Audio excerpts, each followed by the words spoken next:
Hey everybody, me and Spencer are doing fine during these hectic moments of the world, and man, that I'm sounding like a broken record like any other YouTuber saying that, yeah, we're doing fine, the world is like this, the world is like that, yeah, we know the drill, so let's cut this short. Well, I took the opportunity to finally watch the whole second season of Final Space, and I think it is a good time for me to make my usual TV review of the series.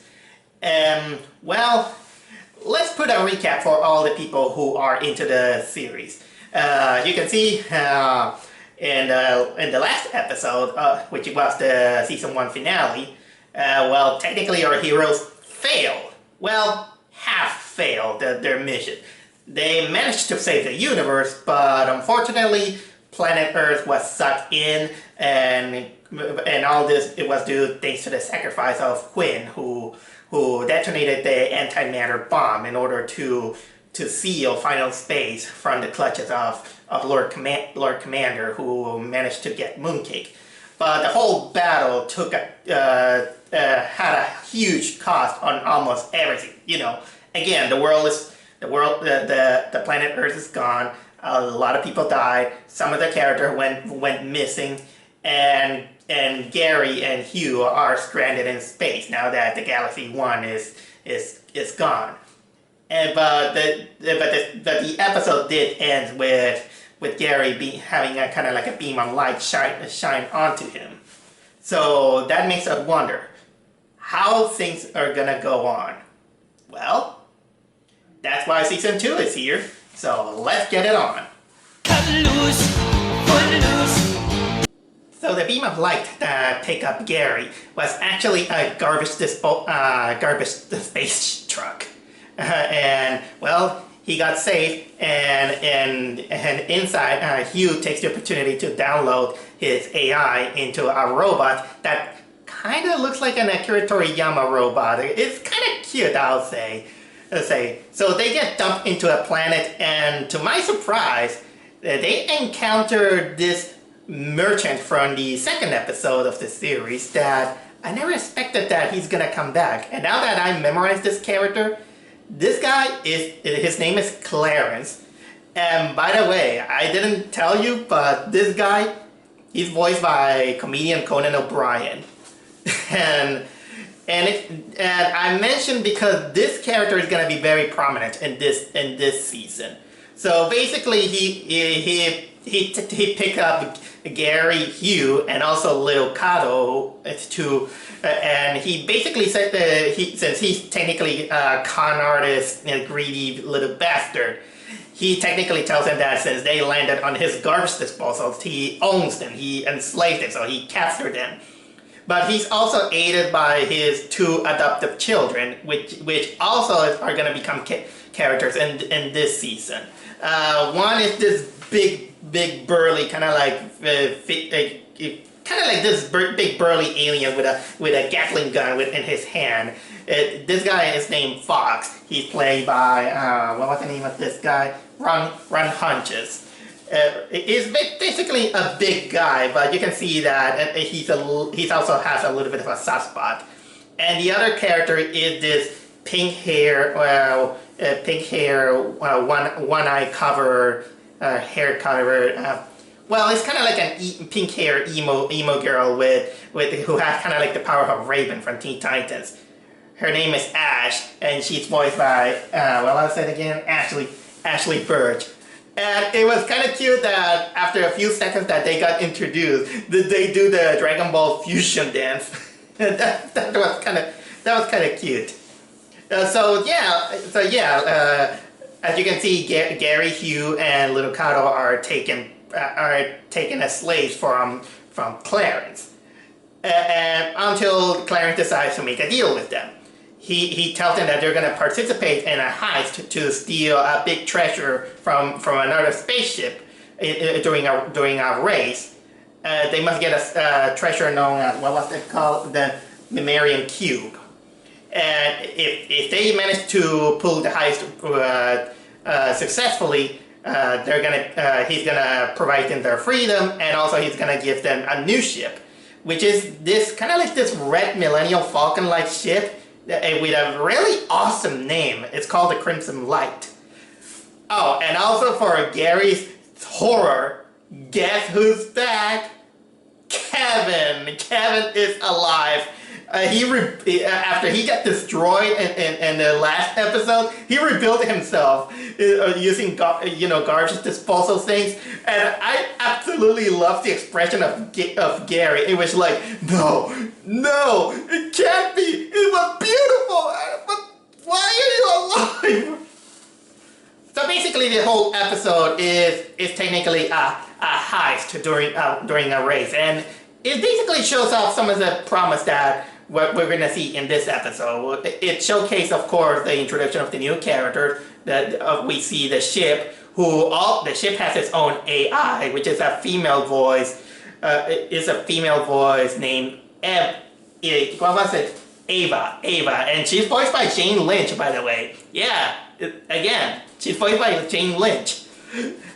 So yeah, so you're gonna get a lot of some fun with this episode. But it also gives out a little bit of a side story that it does mesh up later, which it involves that Nightfall returns in order to retrieve Mooncake from Lord Commander, who is he's dying. But finally Nightfall puts the final nail in the coffin and kills him. And she frees Mooncake. And because of the ordeal that happened, Mooncake, he doesn't have his powers. He's totally drained.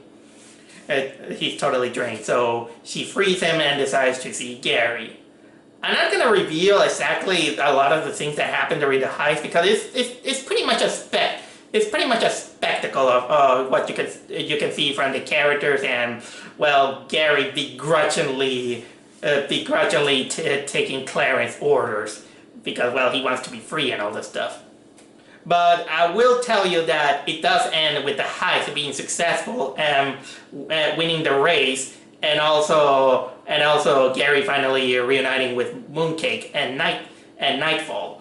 But of course, Clarence tries to double-cross him by still keeping him as a slave. But then the Mimerian cube begins to react, and of course the Titan Bolo from the last season, which I forgot to mention that he's voiced by Keith David. He begins to tell Gary that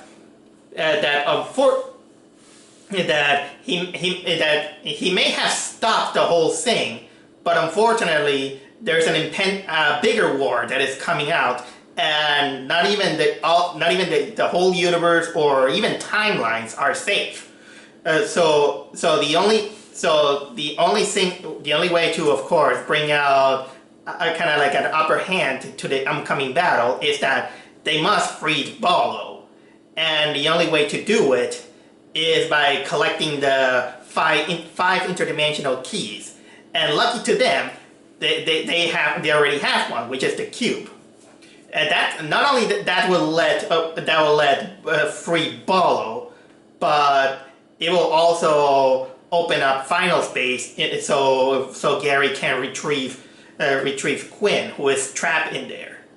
So this basically puts up the whole goal of the second season. Which is technically getting the 5 interdimensional keys, free Quinn retrieve Quinn from final space, and also release Bolo from his imprisonment. Again, for some reason, I still think that final space is technically this universe's Kingdom Hearts. So there you go. We got we got our main cast, reunited. We got new characters. We got a new ship.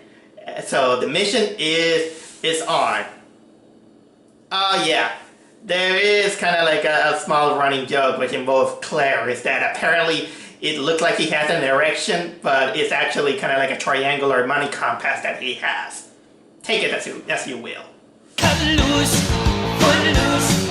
This episode starts with a piss war.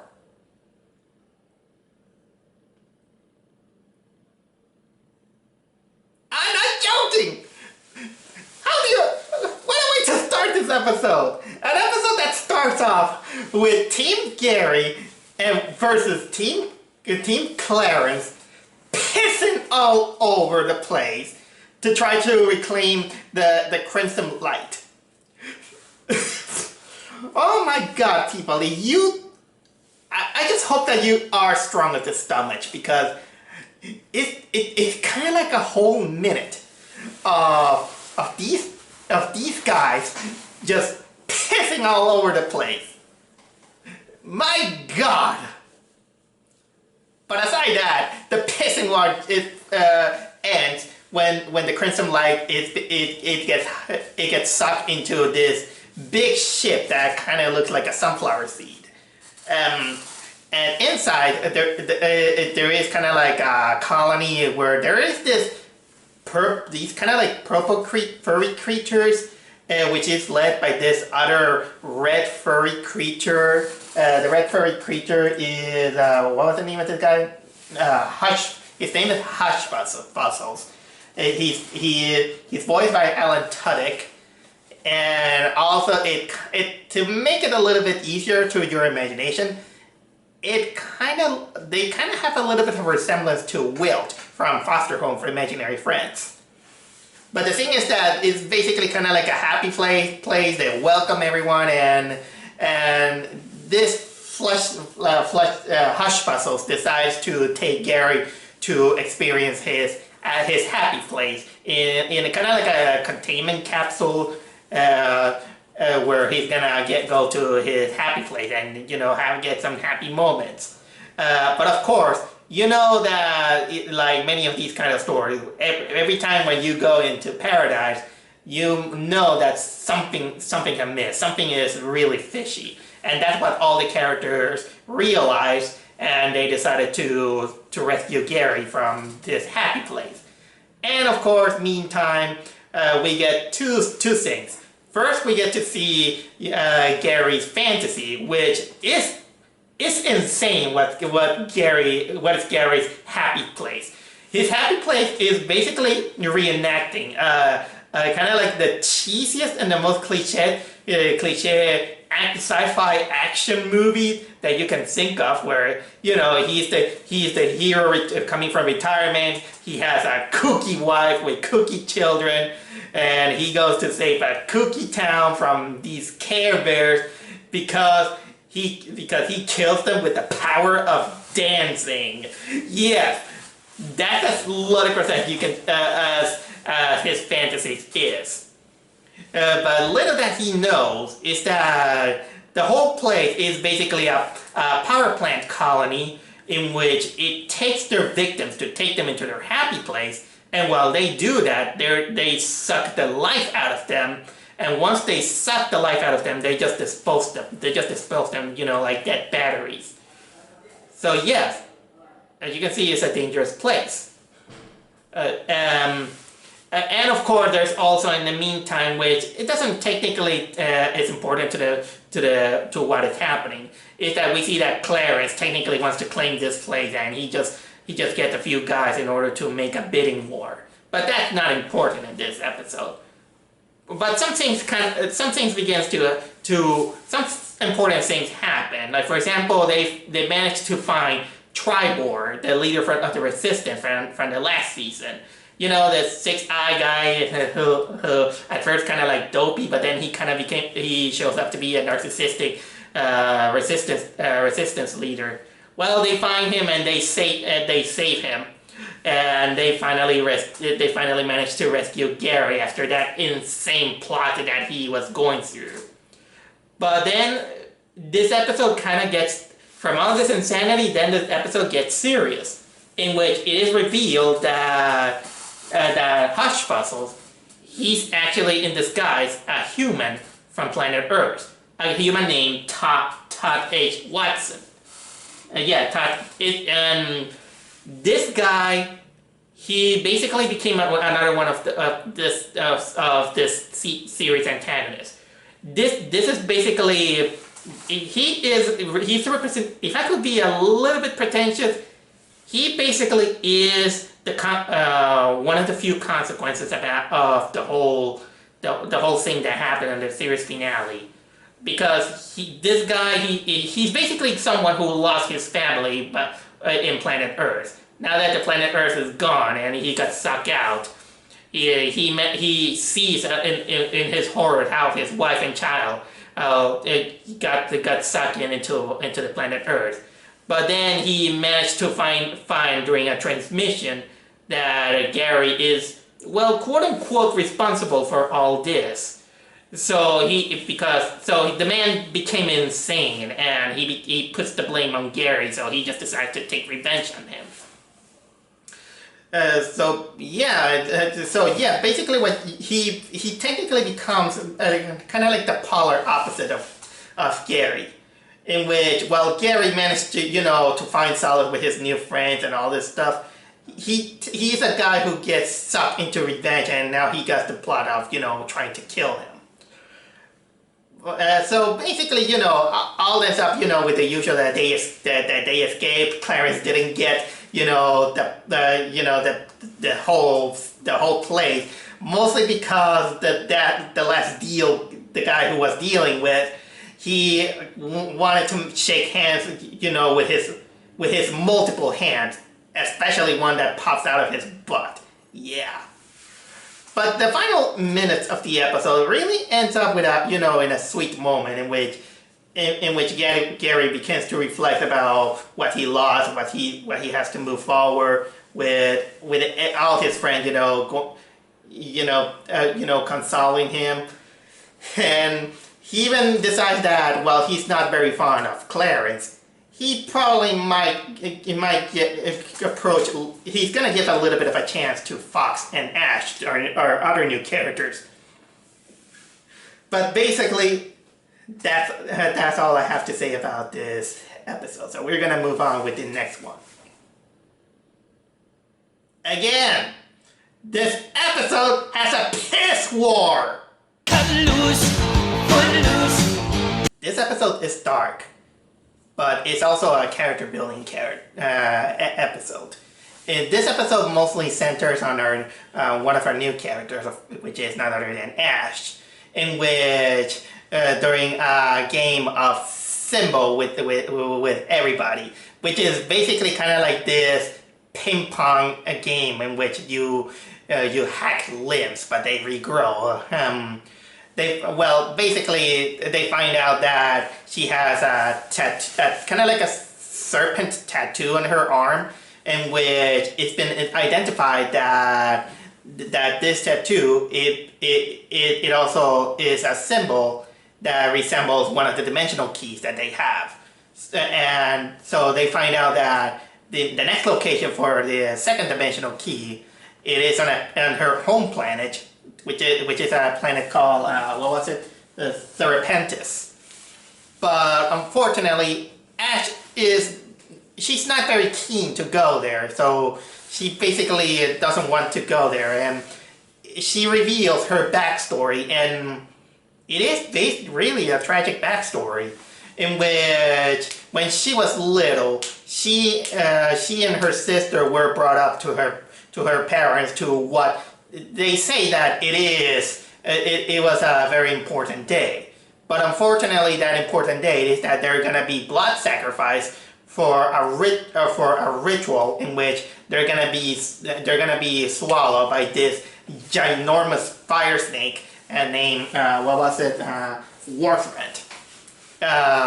The snake managed to eat her sister, named Harp. But before she gets eaten, this is when Ash awakens to her dark powers, which again is basically kind of like Raven's power, in which she kills off most of the cult members, including her parents. And while running away, she finds Clarence and Fox, and this is where Clarence adopted her. And up to this day, this is basically kind of her crutch again on her life. She feels responsible by the death of her parents. She's afraid of her powers, and also she doesn't know if her sister is still alive, at least in the belly of the serpent. But after one big nightmare that she has, she finally decides to return and confront her demons. So I will say that this is basically the best part of this episode. The best is that in this episode we get to know a little bit more about our new character, especially Ash, considering that she really comes up from a very tragic episode. And most of this episode is a funny way that a lot of these characters, they do have some kind of way to cope with a loss of somebody important, or which basically mirrors a lot of this character when you put it in perspective. Like for example, Gary coming in terms with his the loss of his father, and now little Kato also losing his father Avocado, which also it brings out this time Ash, well, with the loss of her parents and her sister. But if you go a little bit into dark territory, this episode really shows off a little bit of the intricacies and the dark side of a cultish society, in which it is shown that her planet is kind of like a swamp town, but most of the people are religious fanatics who they believe that usually in this traditional naturalistic gods, and they have the tradition of sacrificing themselves and all this. Although there is one really dark funny joke in which they had to get through a giant line of cultish members, and in order to reduce the line, they have Kevin dress up as the goddess of fortune, and while Kevin lures all these guys who were following them, Kevin's incompetency, it leads all these cult members to jump down a cliff full of rock spikes, and it's horrifyingly funny. It was like, oh no, that's horrible. Oh yeah, this episode also has this running gag in which Kevin is very mesmerized with this bouncy ball, in which he what was it called? The Forever Ball, which is the gimmick is that it bounces forever. So yeah, they meet the snake. He eats them, and they find out that the key is inside is his heart. And when they get inside, remember that I told you that this shows the dark side of a cultish society and everything. Well, they did find out that their thoughts about their afterlife is not exactly true. They usually believe that once they get their sacrifice, the one that gets sacrificed is gonna go into paradise. It's gonna go into a happy place and all this stuff. But they find out that it's not true. The people that are inside the snake, they're actually decaying. They're suffering. They are sick. They get insane. They lost themselves. It's a horrifying feeling in which you think that these people are trapped there for an eternity, and all this is led by this old man who guards the dimensional key, and of course he challenged everyone with a group of riddles in which I'm not gonna exactly reveal how they solved the situation, but let's say that the one that solves it all is none other than Kevin. Yeah, Kevin is kind of like the MVP of this episode. But of course, the big MVP, like I said, is Ash in this episode. But before I continue, I want to also say that there is kind of like a mini subplot.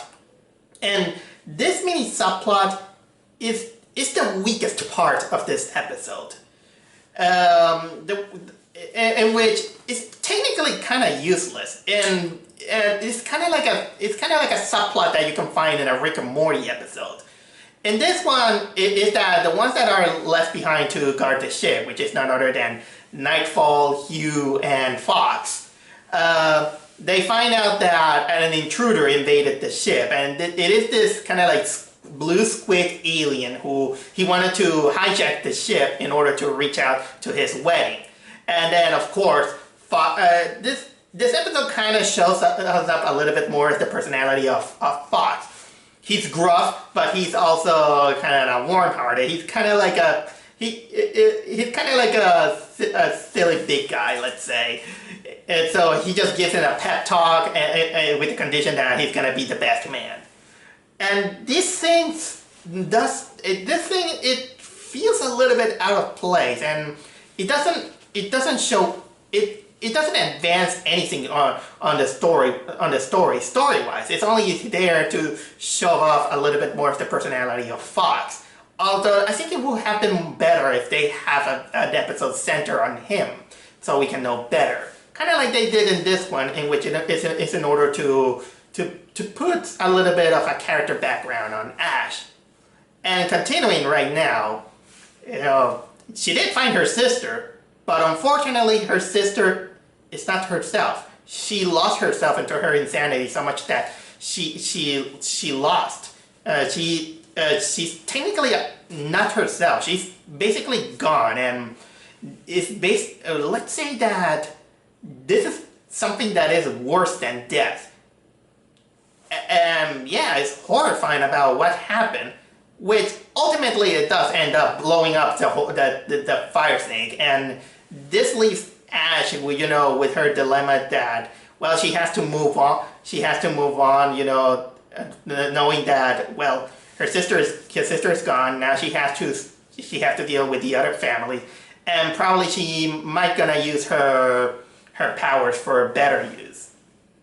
So yeah, that's all I have to say about. I could say that this is one of the darkest episodes of Final Space. Oh yeah, and about that wedding, it pulls off a Rick and Morty kind of episode with the guy, dying on his wedding day. Cut loose, put loose. This episode starts really awesome. Seeing the cast dancing through to Kenny Loggins' Footloose, it became one of my favorite moments of the series. And man, that I got the song stuck in my head for a long time. It was actually really fun. Man, I really want to see a music video of Footloose, but with all the Final Space characters in it. But which is ironic that from probably one of the most happiest moments of the series, this episode in reality is quite depressing. This is actually one of the most depressing episodes that it is. And it's because it's one of those what if future episodes in which it's kind of like a trope that I technically dislike, because every time when they show all these what if future episodes or what if future TV series, a lot of the times the future is always depressing, sad, the characters are old, the character that we love they're not the same. I really despise that. I know that they're trying to reflect, the real life, but I don't like when things are set in stones. And when you're a cartoon, I really want them that, to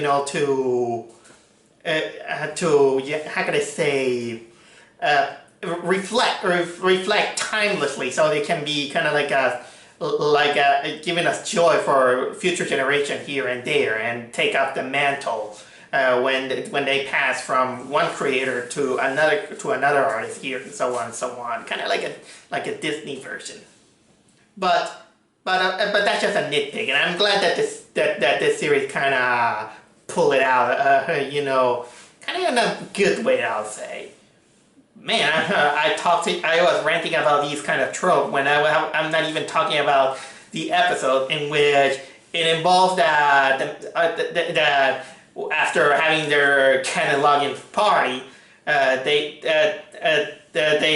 find out that they must avoid pieces of time. What was it? Timepieces, which is kind of like fragments of crystals that are spread through space by an anomaly, and they warned that they must not crash into these timepieces. So Little Cato was the one who piloted the ship and maneuvered. At first he maneuvers greatly, but unfortunately he crashes, and apparently this took a toll. Gary then disappears and is gone.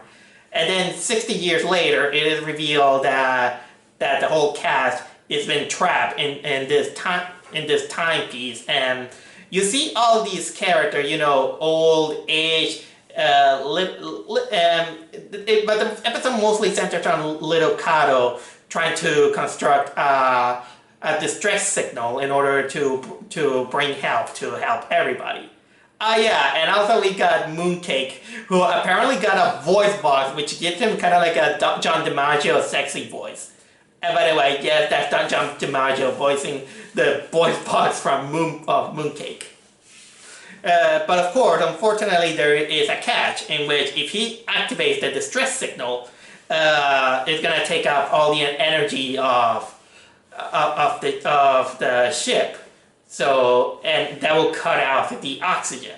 So everyone is going through a vote, and Little Cato is basically having this dilemma, and you can see him that he still lacks some kind of confidence, especially when in leisure time he just go to what was it, kind of like a holographic simulation where he type up words and in which it simulates his father, Avocado, and trying to encourage him or yelling at him.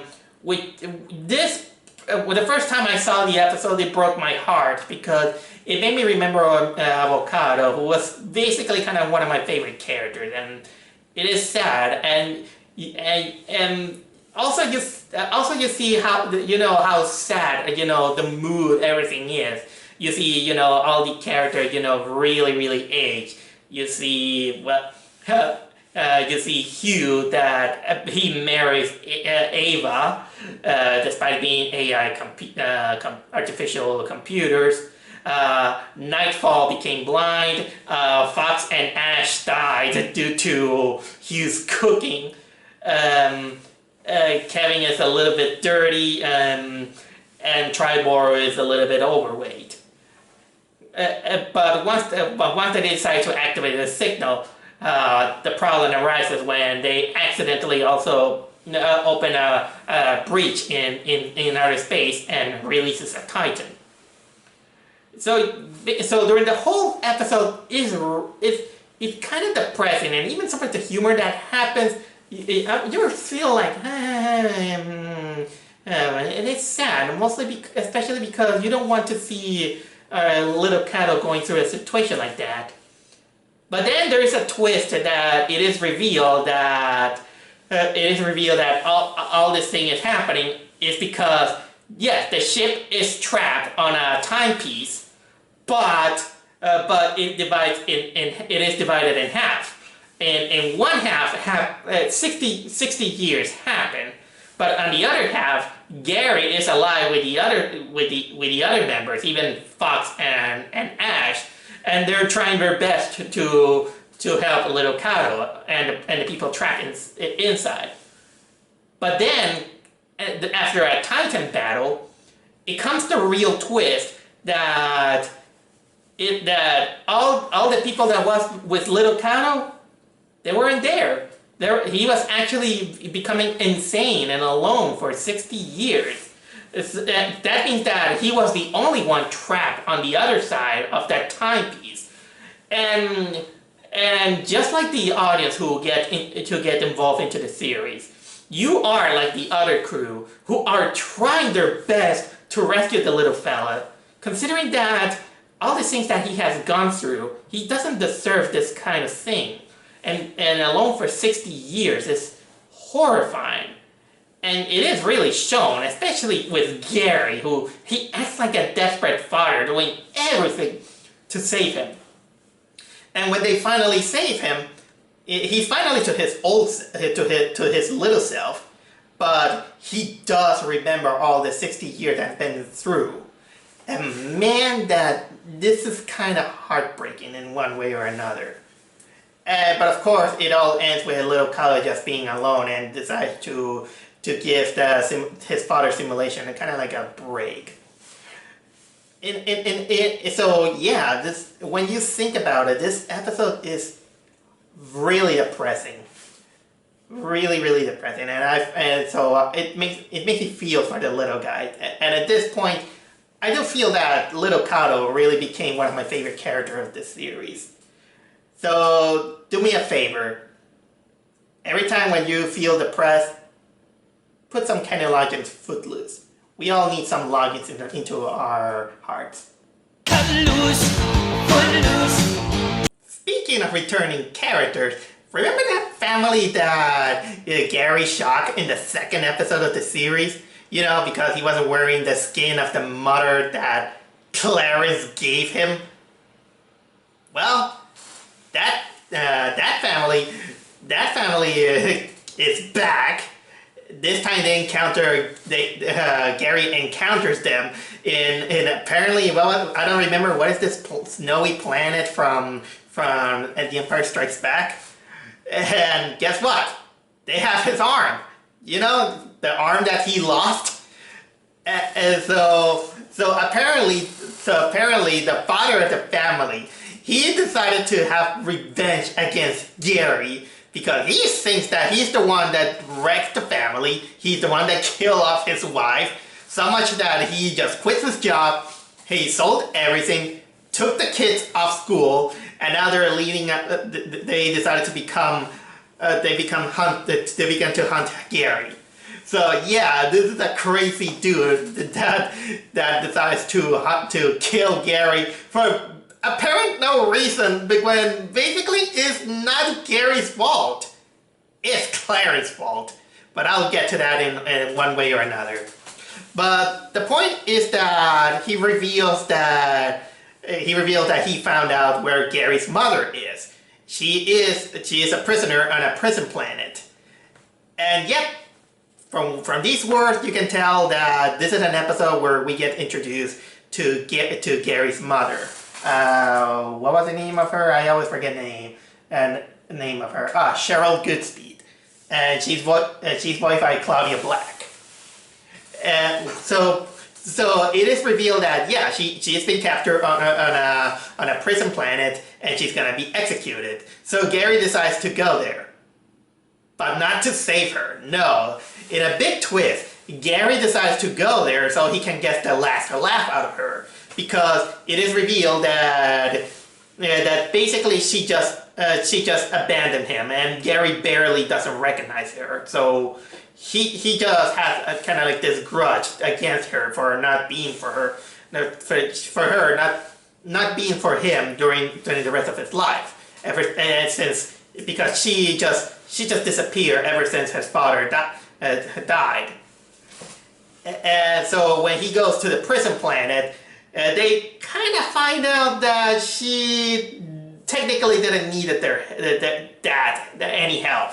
She actually begins to outsmart the guards, and well, because Gary is technically a good-hearted person, he decides to try to give her a second chance and board her up on the ship.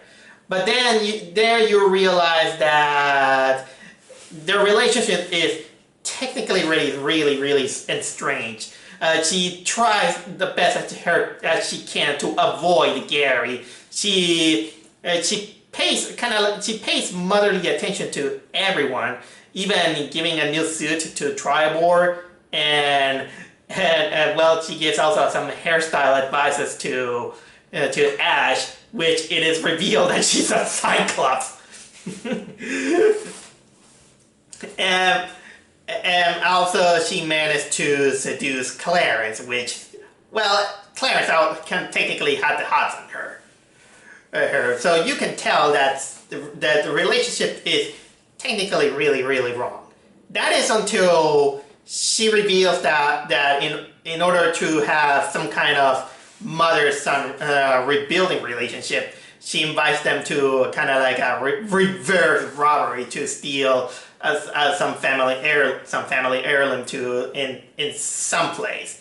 So the episode then at this point it kind of divides in half. The first of all is the first group, which involves Gary, Clarence, and Gary's mother into having a heist into steal this family heirloom, which is basically kind of like a crystal that looks like a chaos emerald. So yeah, it kind of became a kind of like a heist episode in which you kind of feel like there might be some hope to rebuild the relationship between Gary and his mother, considering that yeah, it kind of starts out. It really starts out rocky. Yeah, remember, Gary he didn't want to save her. He just wanted to go there in order to laugh at her face, saying that, "Ha, you're gonna die, and I'm gonna get the last laugh." But of course, Gary, bless his soul, he still has some good nature on her, trying to give her a second chance. But the episode kind of also divides itself because the B plot that happens is that since Mooncake Mooncake has been ordered by Gary to stay behind, and this brings him into an eating frenzy out of depression because he feels useless. So the rest of the characters who stayed behind, they decided to give him some kind of pep talks, considering that, well, he's eating everything. Pancakes, objects, tools, everything. So, in a way, it's kind of cute to see how much Mooncake goes bigger and bigger and bigger and eating everything like he's freaking Pac-Man. And it does ends up, with Hugh giving him, the pep talk, saying that, well, he's depressed because he thinks that he's being useless now that he lost his powers and all this stuff, but he must not feel very useless to Gary since, well, everyone is there for him. I'm not going to exactly reveal what happens, but I'm only going to say one thing. Mooncake temporarily eats Fox. That's kind of hilarious, I'll say it. But the episode has some big reveals about the relationship between Gary and his mother, in which is basically shocking. Here's the thing, I'm gonna say this. If you thought that Finn's father from Adventure Time was a piece of shit, and still is a piece of shit, Gary's mother, she is also on par. She is the garbage of the mother. Because it is revealed later that the family heirloom inside was actually a dimensional key, and of course she tries to leave on everybody, behind the back of everybody, and Gary confronts her and saying that, well, you're leaving. I just wanted when you left, you technically leave me behind and everything. I just wanted a piece out of you. But she cold-heartedly said that, no, think about it you'll get that chance in another life. And she leaves behind, and we get a flashback that is horrifying, I must say. What happens is that you see the flashback of young Gary being ignored by her mother. Yeah, she just shrugs him off, closes the door in front of her, getting drunk, and then she abandons him. And you know that this abandonment is basically what it shows. It led to Gary becoming the kind of like the douchebag that we see from the first episode, in which he burns down his clubhouse and becomes a rebel with a rebel. I'm not gonna say without a cause because this shows that he has a cause. Sorry, the sirens. Due to the situation, it's now less frequent, I'll say.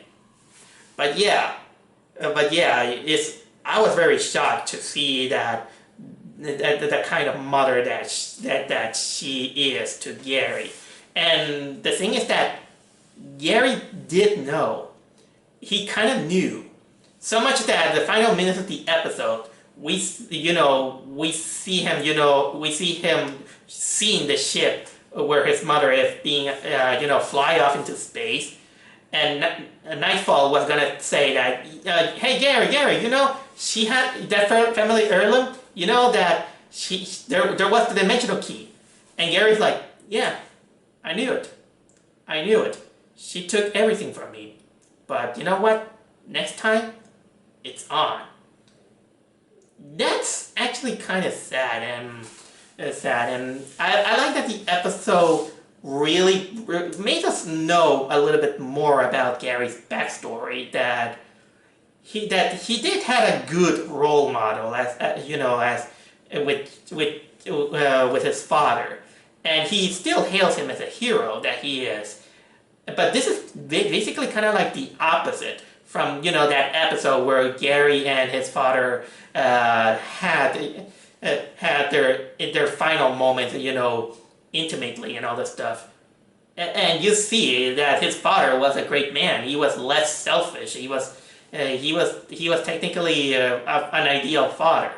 But the mother is basically kind of like the opposite. She just took the death technically the opposite way, so much that she just began to harbor some kind of like irrational hatred to Gary, and she pinned the blame all of this on him, and she wants none of it.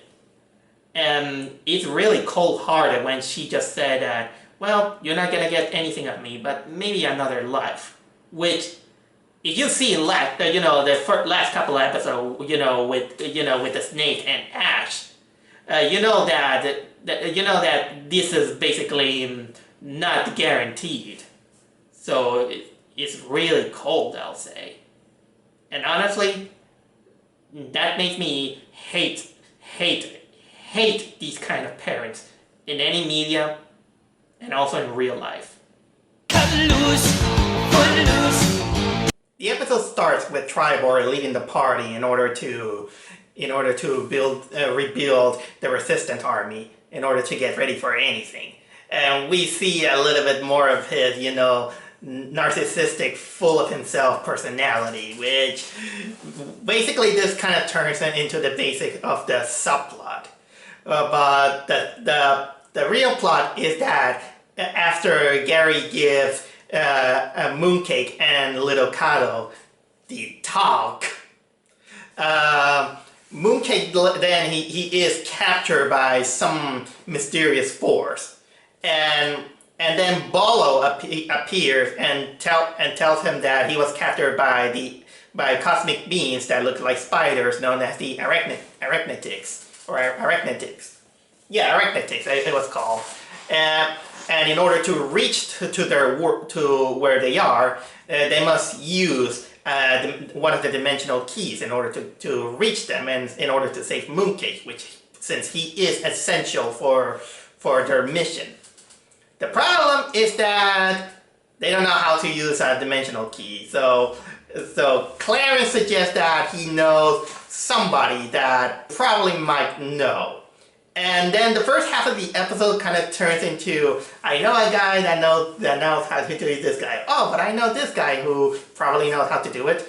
And it kind of begins this wacky thing that is kind of hilarious. First they go to the 14-handed guy from that second episode of the second season. The guy with 14 arms, and one of them is on his butt. So they go to him, he's like, I don't know, but I know someone.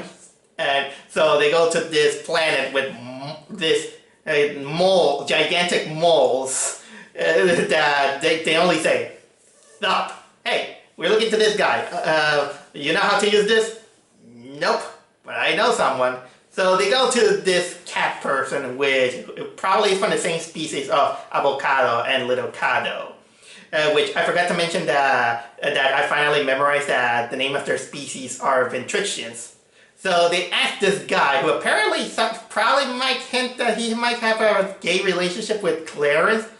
He said that I know someone who might know. He's the leader of the resistance. So it is Tribor, who like I said, he just looking for recruits. On the planet that he was dropped on, he just stumbles into a bar. He pisses off the spider bartender because he killed off his cousin with one punch. So he is via transmission. He tells them that he doesn't know, but he doesn't know how to use the dimensional key.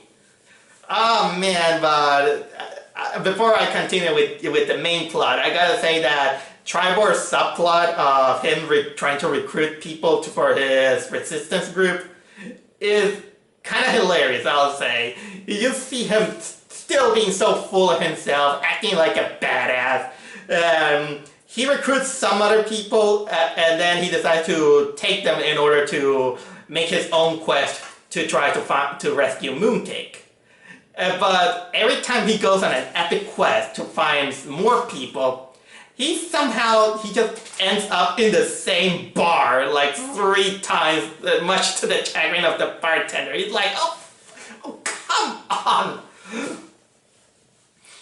And okay, now back to the main plot. And then after seemingly losing hope, Clarence apparently takes pity and tells him that he might know someone who could know how to open the dimensional key, and that is none other than his niece. What was it? Dartricio, Unlocker of Worlds. Yes, he pretty much insists to call his niece Dartricio, Unlocker of Worlds. So they go to her. They open let's say that they open the dimensional key, and they finally meet the arachnid. What was the arachnetics? And this is when the lore of Final Space is expanded, in which it's really interesting. I gotta admit that it is interesting lore, in which it says that Guardians of Light, they are the guys that created the arachnetics. My tongue tied. The arachnetics, in order to create the universe, and they were given permission to create titans in order to aid them. So while they were building the dimensions and the universe, they reached the end of the universe where everything is dark. There's almost nothing, but on that place they find out a very evil being known as Invictus, who this guy, he is the ultimate bad guy. They've been given hints on previous episodes, and he's been given hints that he's the one responsible in giving Lord Commander his powers before, and once the Lord Commander died, his powers came back to him. So basically, this Invictus being, he corrupted the Titans except for Ballo, and brought chaos into the universe. So in order to save the whole universe, they see the Arachnetics and Ballo. They seal the Titans and Invictus into Final Space. But of course they were trying to get away, and these are responsible for the anomalies on the space. They got the tears, the breaches, and all these things. And of course, the guy who sealed the first breach, which is none other than John Goodspeed, Gary's father.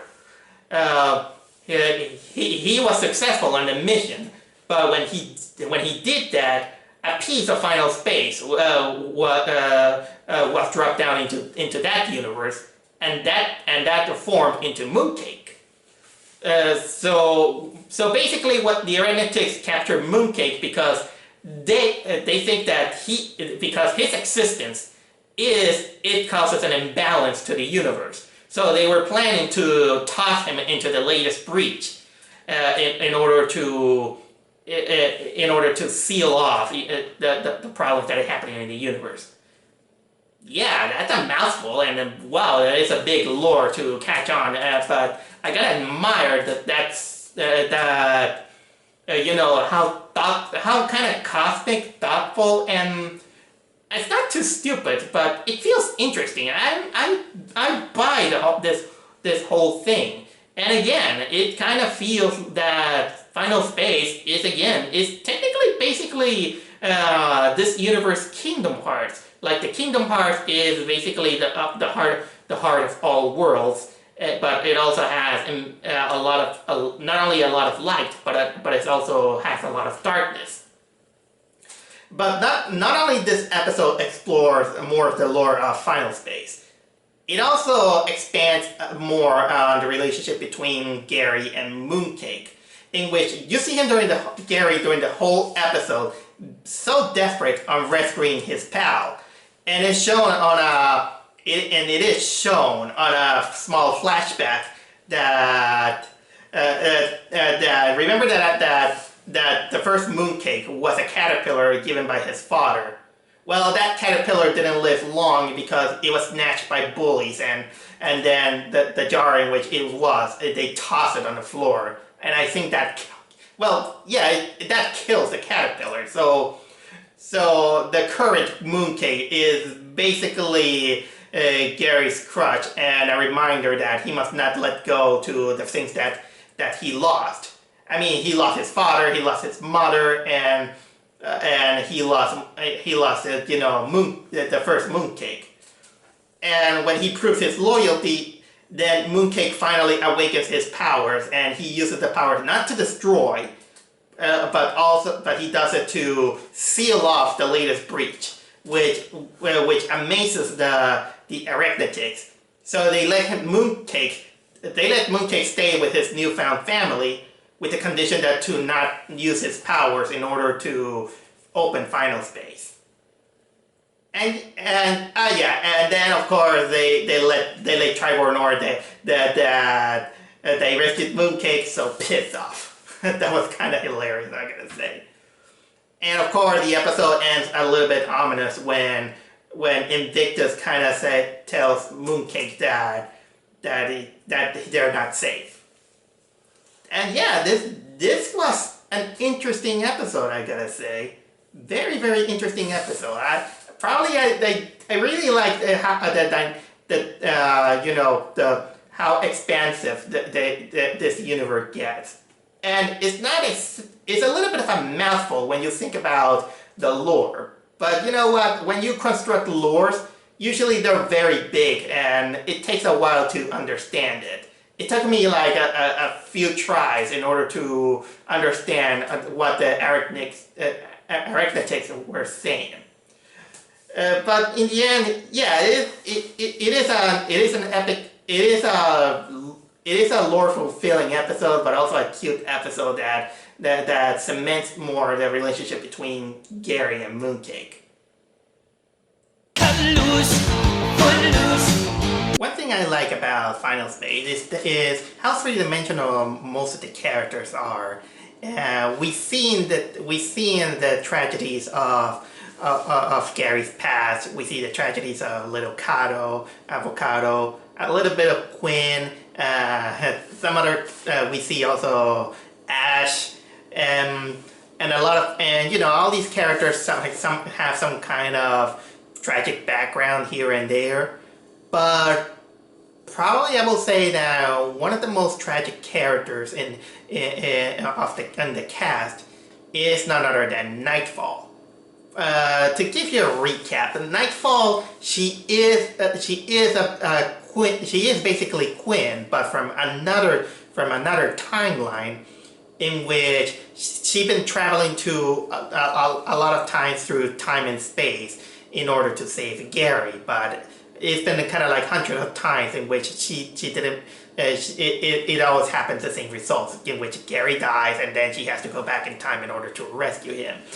This episode does cement a lot on her tragic backstory, and you can tell that they tried to put a lot of passion and heart to this episode, especially because this episode was made in memory to I don't know who that person is, but the person is called Caitlin Alexander Burchan. If you know who she is, let me know. I don't know if she was a voice actress or one of the animators or one of the writers, but this episode was dedicated to her, and it shows mostly on the segment in which involves Gary and Nightfall. But basically, the episode is that while going to this place called the Virtualism, which is kind of like a room where you can make virtual reality in the Crimson Light. Gary finds out that Nightfall is creating from her memory. It's kind of like a digital holographic clone of Gary in order to replace him. Mostly, her biggest inspiration is mostly because Gary keeps ignoring her romantic passes, because, well, Gary's heart is set on Quinn, and he's dedicated to rescuing her from final space, even though there is a slim chance that she could be alive. So basically, she begins to create this holographic version of Gary based on her memories. But unfortunately, this process takes a lot of the energy of the Crimson Light, so it creates a short circuit that incapacitates Ava, and then of course the plot divides in two, in which in the first hand we see more about the past of Nightfall, in which it shows that different timelines also means different circumstances too. In which, first of all, the Gary from her timeline, he was actually a pilot from the Infinity Guard. He wasn't kind of like some sort of loser like we knew from the Gary that we know. And they did meet, and that Quinn and Gary, they meet in normal circumstances, unlike the one that we knew, in which he botched it off while trying to impress her. So yeah, circumstances are totally different. And this and when we see a lot of her memories, then she basically then creates this holographic Gary in which she decides to, well, hang out with him romantically, yeah, even sexually, to the point that they even kind of get quote unquote married. But again, there is this problem that it's taking out the energy of the Crimson Light, which leads to lockdowns. And yeah, Gary and Nightfall are trapped into the Virtualism. But then there is the subplot that happens not only because of that, but also with Kevin. In which the subplot involved is that Kevin finds out that Clarence has been hiding other Kevin units, in which all of them get released because of the short-circuiting. But unfortunately, unlike the Kevin that we know, I don't know if I want to say love-hate. The thing is that these other Kevins, They are murderers. They want to kill off Clarence out of revenge for stealing them. But of course, Clarence has his reason. He just bought them cheap. And unfortunately, these Kevin units, they are infected with a derangement virus that makes them very dangerous.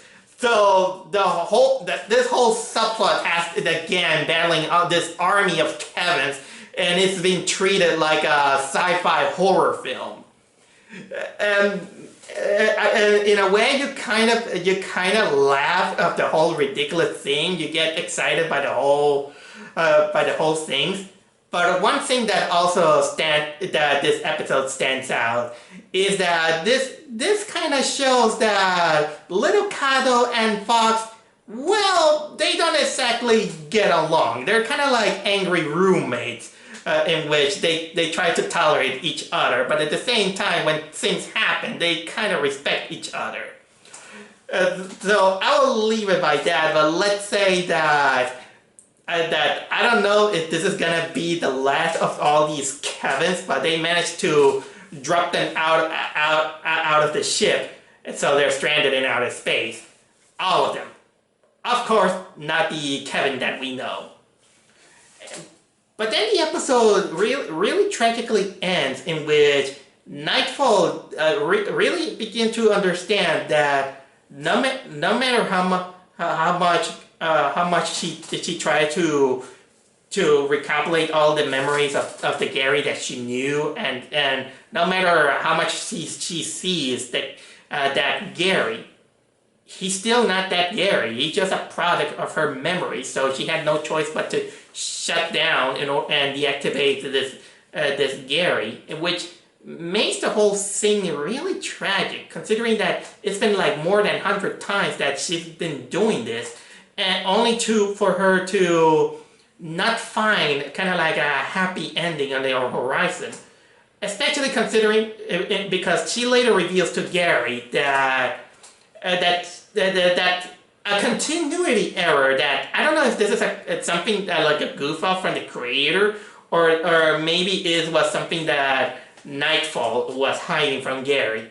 But she reveals that during all those timelines, it wasn't exactly Lord Commander who killed off Gary. The real reason is that it was a kind of like a different result from the season finale, in which instead of Quinn activating the antimatter bomb to close the breach of Final Space, it was always Gary, the one that closed off Final Space. This again kind of conflicts a little bit with what she said from the last season, in which it is always said that it was Lord Commander that killed him. I just hope that they somehow managed to fix that on future episodes, in which probably it is kind of like in a few variations it's Lord Commander that kills Gary, and in other timelines it's that they managed to save the Earth, and then this happens. But either way, Gary's heart is still with Quinn, in which he feels that Quinn deserves a lot more, and she deserves to be rescued, because when you think about it, all the Nightfall had all these romantic memories when she was with her Gary, but Quinn, she barely knew him. She did that Quinn. She just they barely met. They barely began to fall in love, and they had kind of like a 5-year gap because of Gary's goof up. So in a way, this episode is really tragic. This episode should be called "The Tragedy of Nightfall." But I will say that the final moments of the episode is really beautiful, and you can tell that they did this in order to commemorate a friend that passed away. So I'll give this credit to this episode. this episode is actually important in the storyline of Final Space. So the episode starts with the gang being eaten by a time worm that sends them back 3 years into the past, and also nearby Lord Commander's base planet. Terracon Prime. The thing about the time worms was explored a little bit on season 1, but it wasn't given too much importance. But basically, there are worms that they have some kind of time warp inside their mouths, and when you get eaten, you get transported to the past or to the future. Like I already stated, they get eaten and they get sent 3 years into the past. But of course, they find this kind of like an opportunity, because Clarence tells them that during that time, the Lord Commander had one of the dimensional keys, and it's the same key that was stolen from Gary by Gary's mother. So they decided to take the chance to steal the key before the events from the future happens, where Gary's mom takes it. So when they go into their own, they kind of revisit some old jokes from the second episode. Although they did get a visit from this kind of like a guy that kind of reminds me like a mixture of Goofy and Jar Jar Binks. It is a guy named Tom Swap Sammy. Now I remember the name. And basically he's kind of like a Time Lord or Time Guardian or a Langolier, whatever you want to call it. But he tells them that they must not meddle with anything, or else they're going to cause a time paradox. Or he also described it like. So he just warns them that they must not do either taking the dimensional key from since is part of the strict timeline. You know what? I'm getting confused. My mind just blanked out. Oh yeah, and also he also tells them that they're free to do whatever they want, not meddle with time. But he also tells them that there might be a chance they might go back into their own timeline, since the next time worm that can also make them go back into their own timeline is gonna appear after an hour or so. So basically, the team decides to split in two. The first team would involve Gary, Nightfall, and Clarence. They try to go to steal the dimensional key from Lord Commander's base. But we also get the other side, in which is Little Cato trying to see his father, Avocado. Yep, you heard me right. Since they return back in time, we see Avocado, but it is during that time that he was in alliance with Lord Commander. He was a right-hand man before, until Lord Commander tried to force him to kill his son. But first we did kind of concentrate on Gary's party, in which they go to a treasure vault where they find the mooncake from that timeline, and they free him so he can go to the Gary of that timeline. Oh yeah, but I also want to mention that they had to go in disguise, but they only managed to get two of those guards' uniforms. And for Gary, Clarence decided to, hey, use the skin. He uses the skin of another guy like the second episode. And so yeah, sometimes an old joke kind of makes you feel, oh my god. Oh, but then guess what happens? Deja vu happens, in which Gary, wearing the skin of some guy, he finds one of the guards is none other than a woman. Okay, how can I explain it? It's the mother of the Winter family that Gary traumatized because he was wearing her skin in the second episode. Yeah, he finds her alive, and she just say, "Grandpa, Father, it's you!" Oh, and Gary's like, "Oh God, not again!" And she just kind of hugs him, touches him, but then she rips the skin apart, revealing Gary, and the shock kills her. So what did they do with the body of her? They just throw her into the dumpster where the clearance of that timeline picks it up. So basically, Gary is responsible but he's basically indirectly responsible for the downfall of that crazy family. So man, that Gary is fated to become the Grim Reaper to this family, and it's kind of hilarious.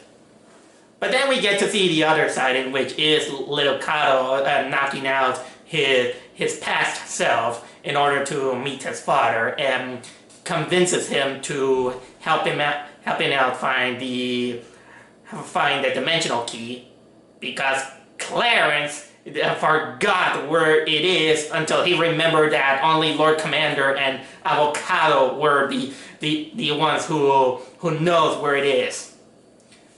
So it is kind of sweet to see that despite that Avocado during that time he was loyal to Lord Commander, he still has some of his good thoughts still left behind when he finally believes that little Kato from the future is being honest, even when he tells him that Lord Commander kills him in the future.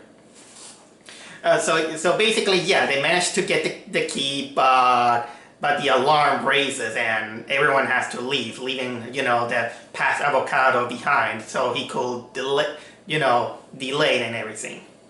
But of course, this is hard, especially for little Kato, since basically they are abandoning his father again. So let's say that they escape and they manage to get to the time worm to return them back to their own timeline. But then this guy, again the name of the time slot Sammy, he reappears saying that they cannot take the key because the key is basically altering the timeline. So they cannot do that. So then Gary decides to make a deal in which if they can find a way to save Avocado from his death, and so he decides to. So here when some good things about timeline happen. Even though a little bit of the manipulation of time in this series is a little bit convoluted, considering that Nightfall it just goes perfectly fine, even though she is from another timeline and all this stuff. But it is understandable about the consequences about manipulating time. The guy says that there are some things that should not be metal, but you can make a loophole. But in order to make a loophole, they must fill out that hole with something else. In this case, Gary decides to give him the guy the key so he can return it back to its place, but also convinces him to rescue Avocado when he was killed. But the thing is that someone has to take his place in order to fill the gap. A little Kato decides to volunteer to be left behind in that timeline. But let's say that at the time they were trying to rescue him, Gary makes the ultimate sacrifice to rescue Avocado, and then he gets stranded on the planet and the timeline where he was. But then there is a great moment in which Gary decides to take advantage of this timeline to confront a dying Lord Commander.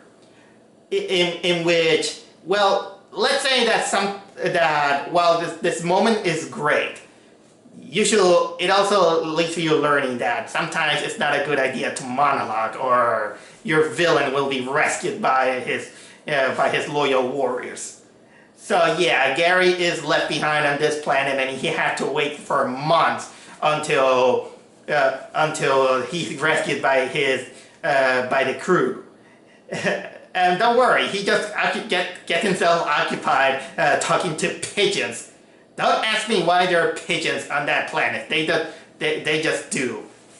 They just do. So yeah, Little Cato gives him the good news and the bad news. In which the good news is that they managed to rescue Avocado from his death. So yeah, Avocado is back, and I'm actually very glad, since this was actually a very good episode, I will say, at least in my opinion. There's some funny parts which involve, of course, Gary and how he is basically the demise of this family, and how he tumbles onto them, by sheer coincidence, but still is technically indirectly responsible for all the shit that happens to them, even though most of it is Clarence's fault. That's kind of hilarious. And the scenes of Avocado are actually really, really good, and Little Cato's, trying desperately to find a way to see and rescue his father, and finding a way to, and they found, you see how they try, they made their ultimate sacrifice, that they rather to save his life than taking the easy route of getting the third dimensional key. So yeah, I did like this episode, and I'm glad that Avocado is back. Oh yeah, I did mention that there is bad news. Yeah, here's the bad news. We got Avocado back, but the blast made him lose his memories. Cut loose. Yep, Avocado has amnesia. So how are Gang gonna bring his memories back? Well, according to Ash, they have to whip him. So yeah, they decided to whip the memories out of him. And basically kind of works, because he then begins to remember only small pieces of it, but still not recalling what it is. Oh, and guess what? Tribor is back also, and he brings out some important news. While on his own mission, he did manage to find a distress call from none other than Quinn. But unfortunately, that distress call is kind of vague. Many thinking that she's trying to warn something. So they need something to. They need some kind of clearance on this on that distress call, because the rest of the call is being corrupted. But so then Avocado begins to remember that there is probably one way to try to communicate with Quinn, since she's in final space, so it's pretty hard to get there.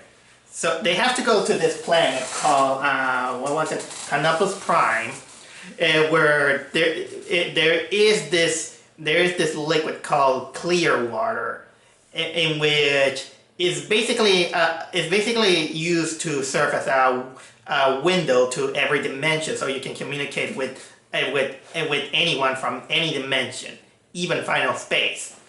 So Gary decides to go there in order to take some of that clear water and try to communicate with Quinn and try to find out what she was trying to say on that distress signal. So that's basically the big mission there is, but there are also some snippets of things that are going on.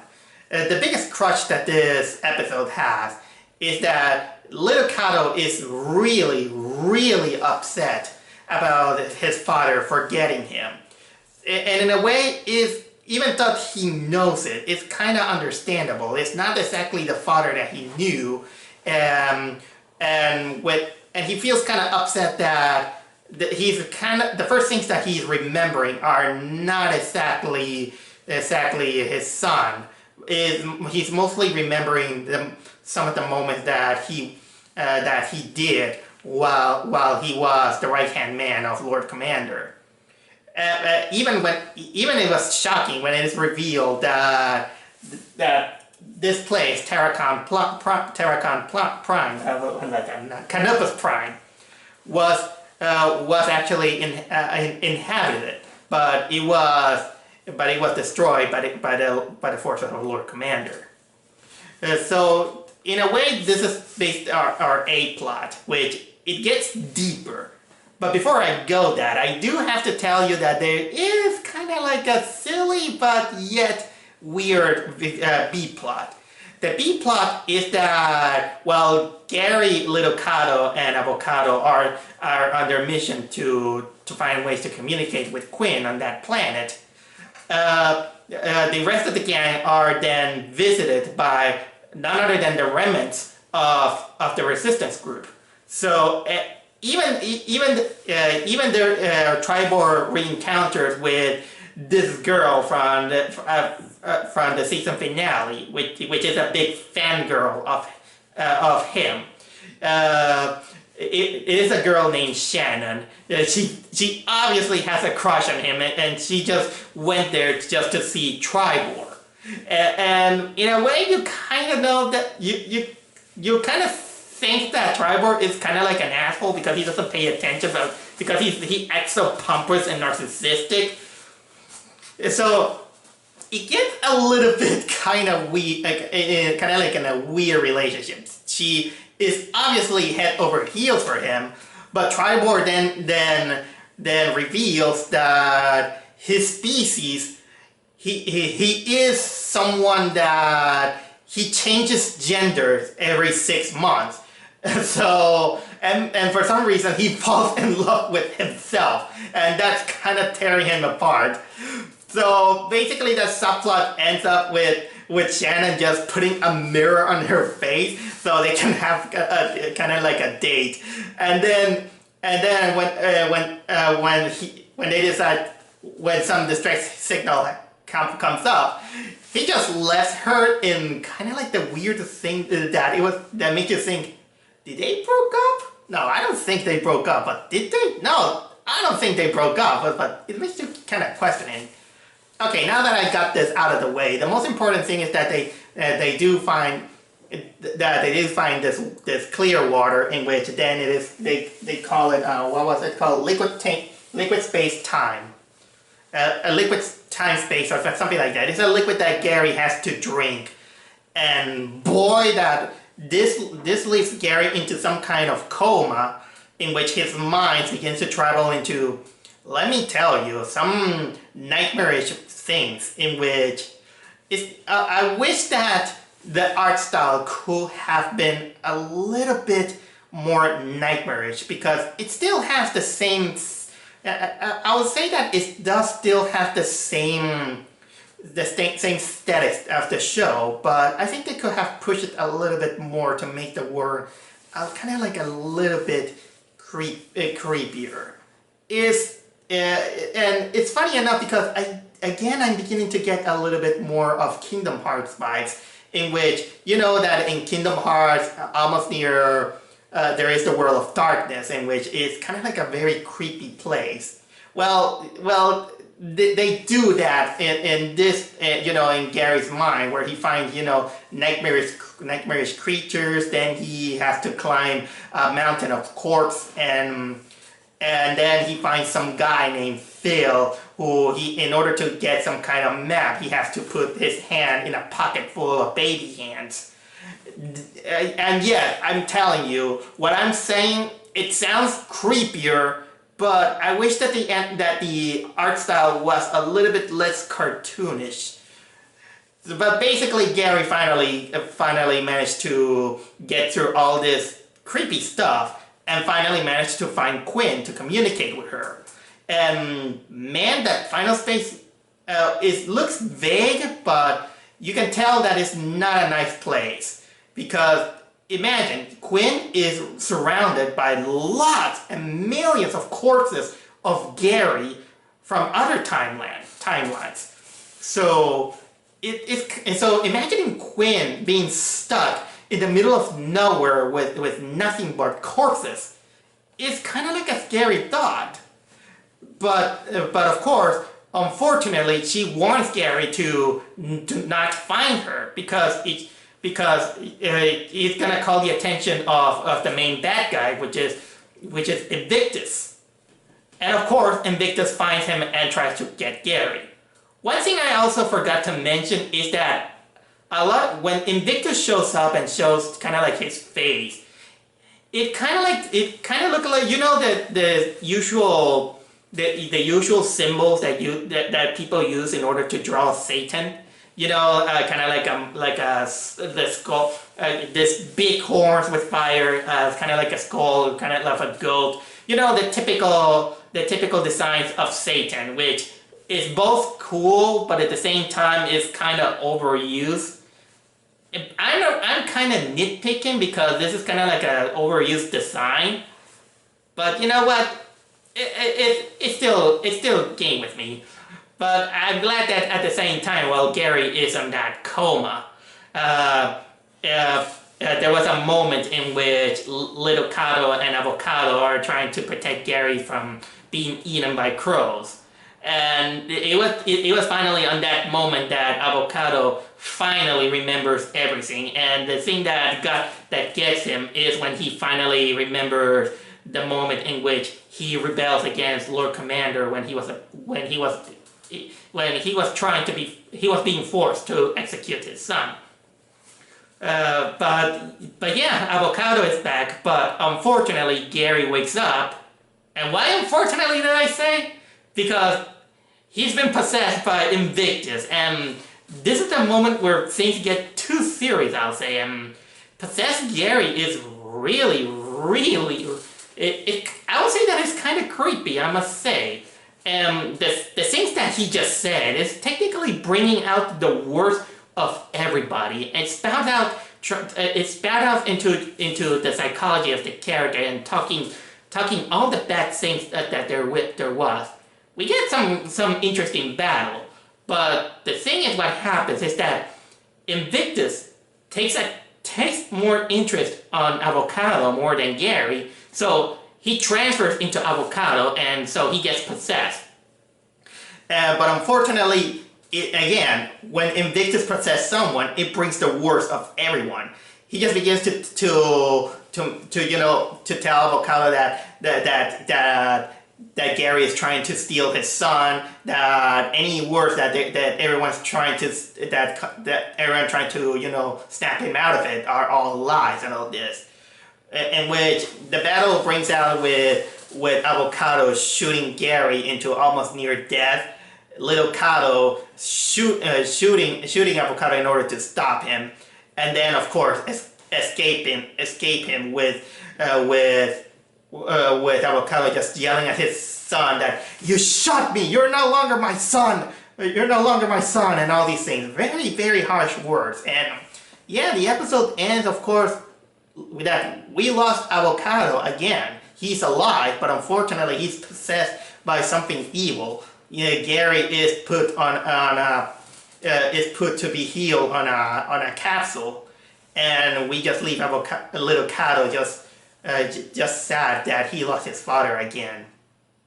That makes me think, how many times this kid is gonna lose his family?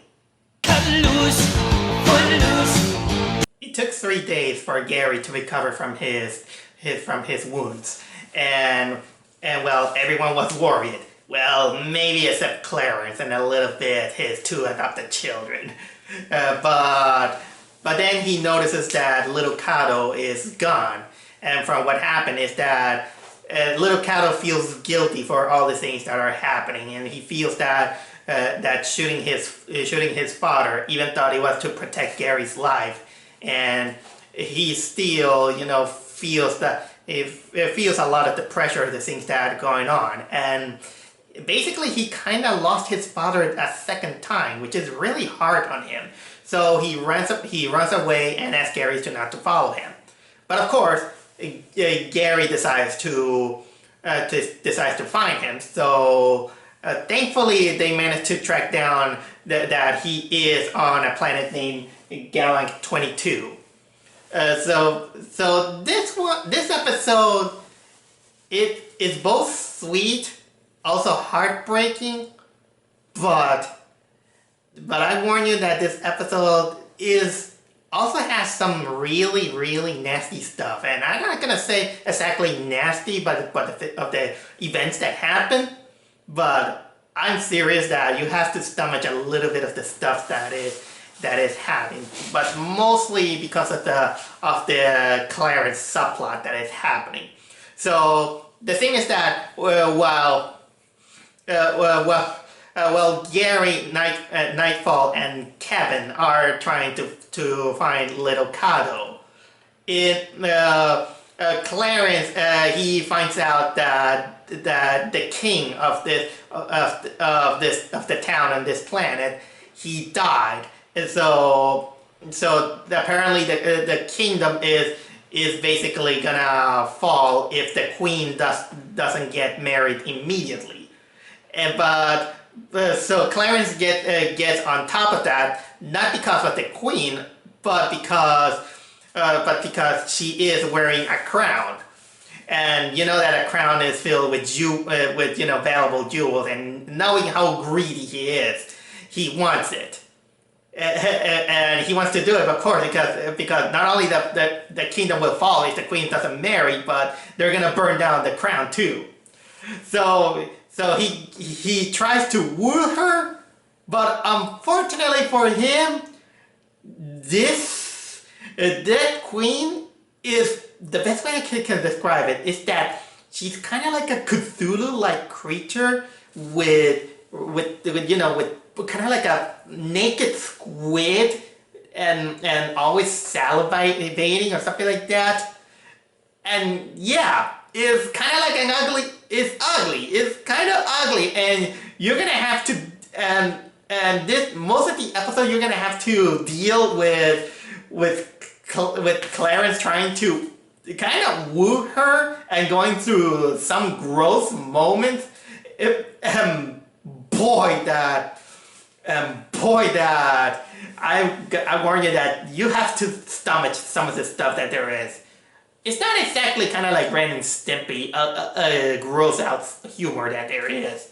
But man, that if you can't stomach and you're not used to the kind of humor that Final Space has, I think that you're gonna try. I'm gonna try to suggest that try to skip out the Clarence moments, because you're not gonna miss everything. You're not gonna miss a lot. Especially you're not gonna miss moments where due to all his suffering he tries to poison himself, but then the queen just takes the pill, but she didn't get killed. She just kind of falls into a coma, and in order to hide him from the guard, they show him inside of her. And there are kind of like pregnant jokes also. It's gross, but in a way you feel a little bit satisfied to see a piece of garbage like Clarence get a little bit of his comeuppance due to his greedy persona. But aside of that, we do have the important subplot which involves the search of little Kato, in which it is revealed that he runs away and he joins a group of bounty hunters known as the Burner Tribe, which basically little Kato is technically mirroring a little bit Gary in the past. Because when Gary lost his family, he technically became a rebel and he had nowhere to go. You see him, in the first episode, he was just basically a smuggler running away from cops, and then shit happened when he met Quinn. So basically he was going down to that path, the same as Gary had. But then he gets shocked when the bounty hunter decide that in order to be welcome into the group, they task him to find the biggest bounty on the galaxy, and that is Gary, of course. And also but I also want to tell you that during that search, it also happens another gross out moment, but is probably one of the weirdest moments of this season. what happened is that they go to Gary, Nightfall, and Kevin. They go and Mooncake also. They go to a bar, and they find this squid guy, and he tells them that, hey, I found a Ventrixian. Yeah, I got information, but if you want information, you have to do me a favor. Okay, we'll do you any favor. Okay. Stab my arm. What? Yeah, stab my arm. What the fuck do you want me to do that? Because I want to know how it feels. And so we get a few moments in which is them kind of weirded out by this, kind of like this weird favor that this guy asks. So even Nightfall is like, just do it. And Gary's like, okay. Ah! His blood just trickles. And it's like, there you go. Oh, man, it hurts. Okay, I'll tell you this information, but I got more information. Okay, give me more information. But then, stab me again. What? and then he gets stabbed many times, and you see him, this guy gurgling with his blood, and it's nasty. It's nasty. This is probably the biggest masochist I have ever seen in this show. Until it ends up with him asking Gary to stab him on the neck, which, you know that being stabbed on the neck is 100% lethal. Oh man, and he does it! Even though he just wanted to do it a little peek, but man, some weird things. But at least all this is paid off with probably one of the sweetest moments of the show, where we get a confrontation with Gary and the bounty hunter, and of course, little Kato being reluctant. And well, Gary tries to, of course, tell little Kato that yeah, he suffered a lot about losing his father twice, and that it's hard to him. So yeah, they need to press on, and in order to alleviate his heart, he decides to adopt little Kato as kind of like a surrogate father until they rescue him. And that's actually so sweet that even the bounty hunter, they drop off their battle, and they let little Kato reunite with his new family, which is really, really sweet. And I will say that makes the episode worth it. But there is also kind of like a third subplot in which we finally get to see Gary's mother again, Cheryl Goodspeed, in which she meets up with this asshole from the second season from the second episode of the second season, Todd, who captures her, but in reality is that she wanted to know, she just followed him in order to get answers why she's been followed by him. And the big reason is that, Todd has a vendetta against Gary. And so he drugs her in order to find clues of his location. But instead of answering her to find where Gary is, we get also to see, her past. And she's a piece of garbage of a mother, I'll say. You see here that she is not exactly a good person from day one. What happened is that she was a con artist spy, and that she was given a mission by her superiors to get some plans out of John Goodspeed. But while seducing him, she eventually falls in love and gets pregnant with Gary. But of course, she's being pestered by the superiors, in which she's like, I'll get it. But then what happened is that while she was communicating with her superiors, Gary, as a baby, began to cry, and that is when John finally finds out the ruse that he was being used by her. So of course, understandably, John gets angry, and he kicks her out of the house. So much that all this anger, Cheryl just vented on Gary, and so she just said, God, I wish you would never be born. See? That's how awful this woman is.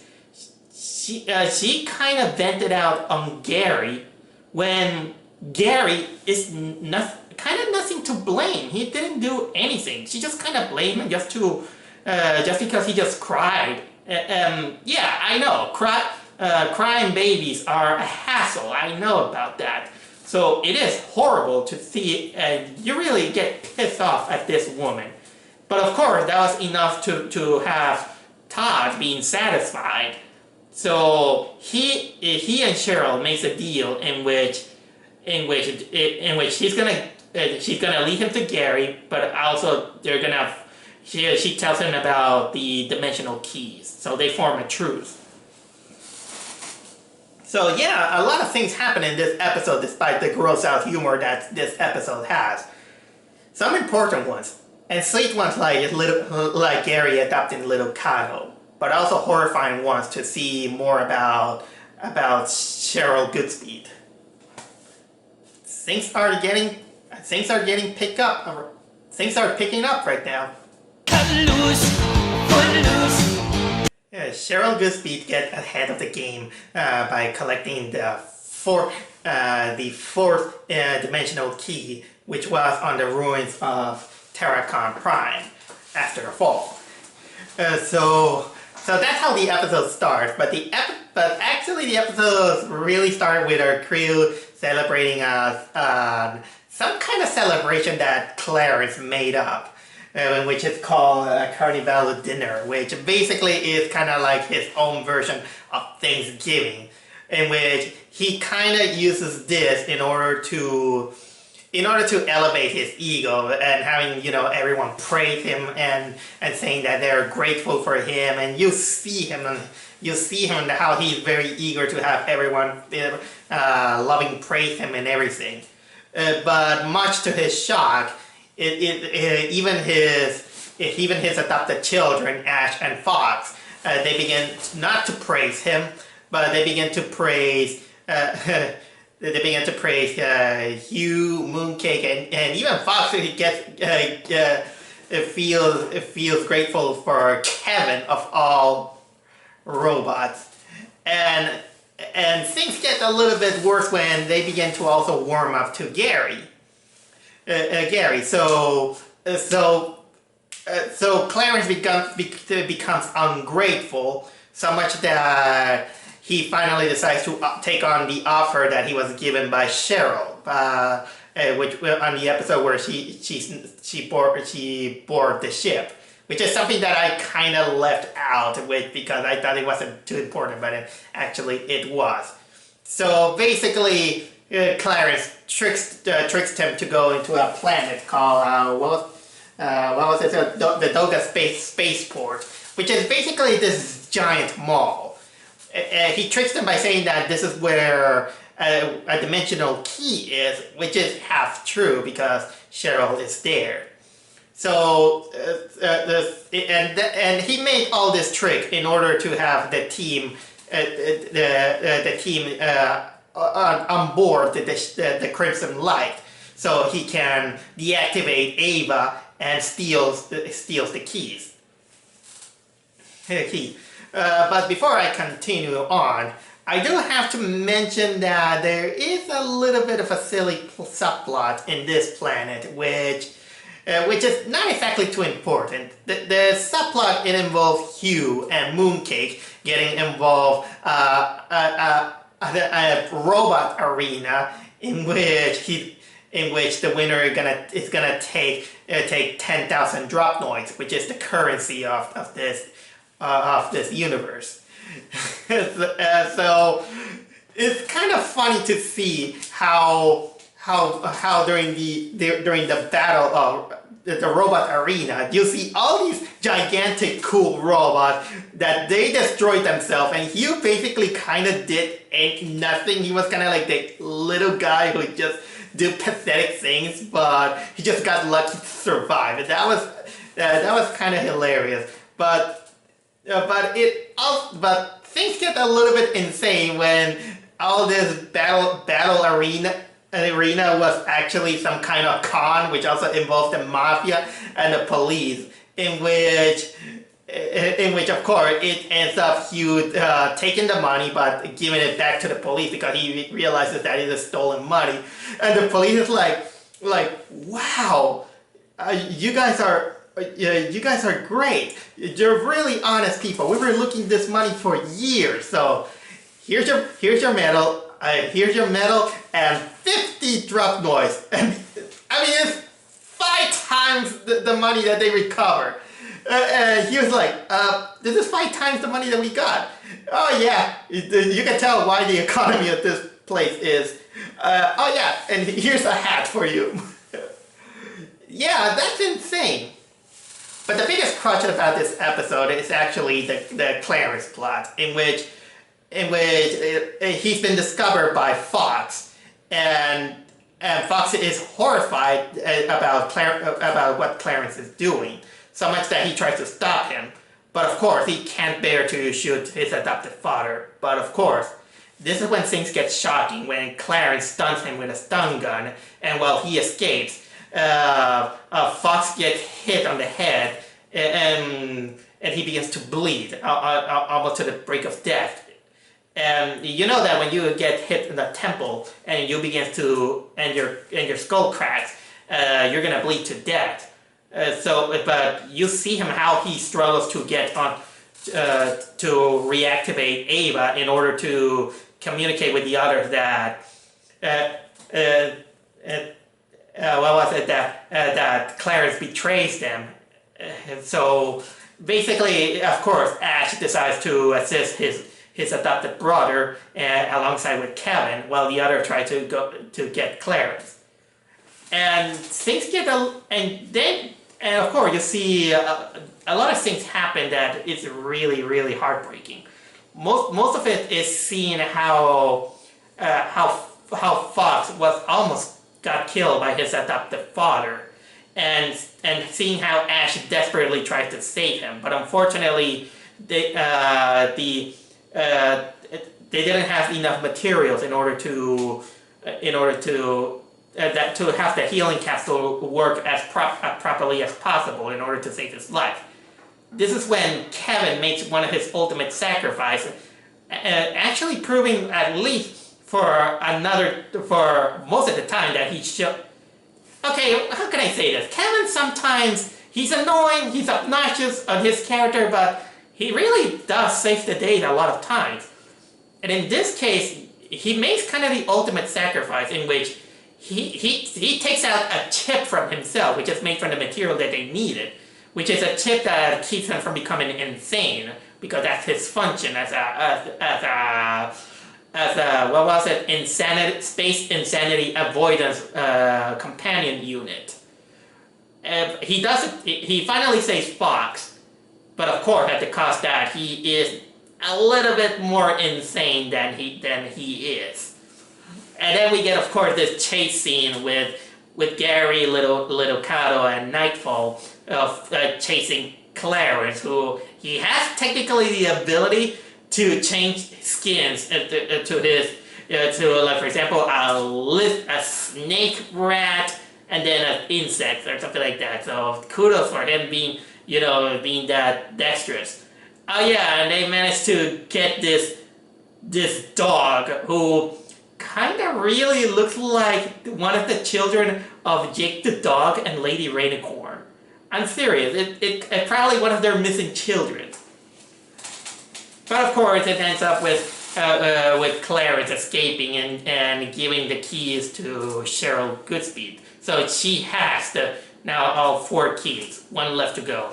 But she double crosses him and tells him and insults him by saying that he's an ugly toad and there's nothing between them.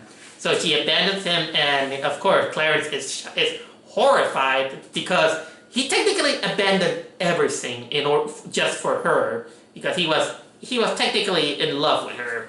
And when he finally sees Gary, he tells her where she went, but of course when he pleads to take him with him, Gary is understandably pissed at him.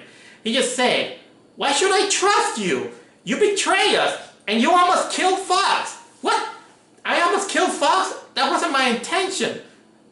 But intentional or not, what he did, he almost killed his own son. And in a way, it feels satisfying to see that Gary just leaves him, and when he just pleaded for forgiveness, Gary just coldly saying that it's too late for you. It's too late for you. What you have done is basically unforgivable, and it's gonna take a lot for to do that. And again, much like the last episode, it feels satisfying to see this asshole getting what he deserved. He was a conniving, presumptuous asshole. I mean, Tribor was narcissistic and egotistical, but at least Tribor is novel. But unlike Clarence, he was just a con artist, and a lot of the time you see him how greedy he was, and to finally see where his greed lead him, where he just is left out with almost nothing, is satisfying. So technically, yeah, he got what he deserved. And of course, the team, Gary technically still laments of the things that are going on because they're on a rough path. And of course, they're all waiting for Fox to recover. Oh yeah, and they didn't. Oh yeah, and they didn't give back the purple dog to the respectful owner. And of course, the episode ends revealing that Cheryl is actually in allegiance with a Titan, in which her main goal is that she's gonna collect the keys for that Titan, and in return, she wants to see John Goodspeed. Cut loose, footloose. This is the second to last episode of the season 2, and boy, that things get epic. Basically, they finally found out the location of the 5th dimensional key, which is in a planet being swallowed by a black hole, a planet called Rugaro. Well, not only that, they have to confront. They have to confront Gary's mother, Cheryl, but also they have to confront Todd and of course his spaceship and his spaceship, his armada and everything. So you can tell that they have to get ready for everything. So much that even Gary had to ask for assistance for the resistance, led by Tribor. So basically, this is the episode that culminates on a mission where they have to retrieve the stolen keys and get the other key. So this team separates in two, in which the first one are the ones that goes to retrieve the other keys inside Todd's spaceship, and the other one is going to the planet to retrieve the 5th key. And well, the team that goes to get the 5th key is none other than Gary, Nightfall, and even Hugh. In which, at that moment, Hugh and Ava decided to make a deal since these two AIs are falling in love. So Ava decides to download into his robotic body, so that she can be in there. At least as a secret, in which you think that it has technically no consequence on this episode, but actually it gives him some kind of improvement, which later it upgrades him. But the crux of the episode is mostly Gary having his confrontation with his shitty ass mother, in which she reveals to him that while she was drunk, she was drunk after she lost John, but after during this drunkard parade that she was going through, she gets visited by one of the Titans, a Titan known as I got it here, a Titan named Erasmus. Who makes her this kind of like the same deal as Bolo, in which to get the dimensional keys in order to free him, and in return she's gonna see John Goodspeed again. but somehow he begins to claim that he is the one that imprisoned Bolo, and that Bolo is the evil one. So at this moment, it kind of puts in a way that who you can trust. Although there is sufficient evidence that you can't trust Bolo, because according to some of the things that you get into allegiance, and that he and at this point, let's say that it's gonna be so hard to distrust Bolo, but still there is a benefit of the doubt that gives in this episode. But either way, Gary still decides to confront her mother in order to get the keys in order to save Quinn. But you can tell that despite Gary's hatred to his mother for not being with him, and because she basically blames him for everything and telling him that he should not be born and everything, which is really hurtful for any child, when their mother tells him that he should not be born and not taking responsibility for her actions.